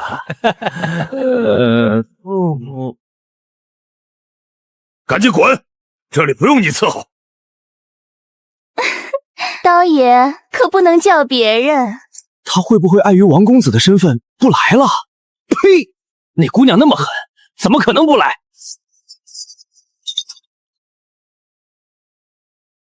哼，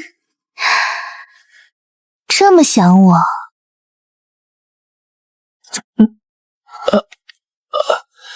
哪里来的小娘子？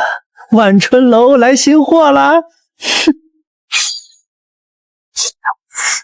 清醒点了吗？姑娘饶命！是我爹要坑你银子，不关我的事儿。原来是我误会了，你走吧。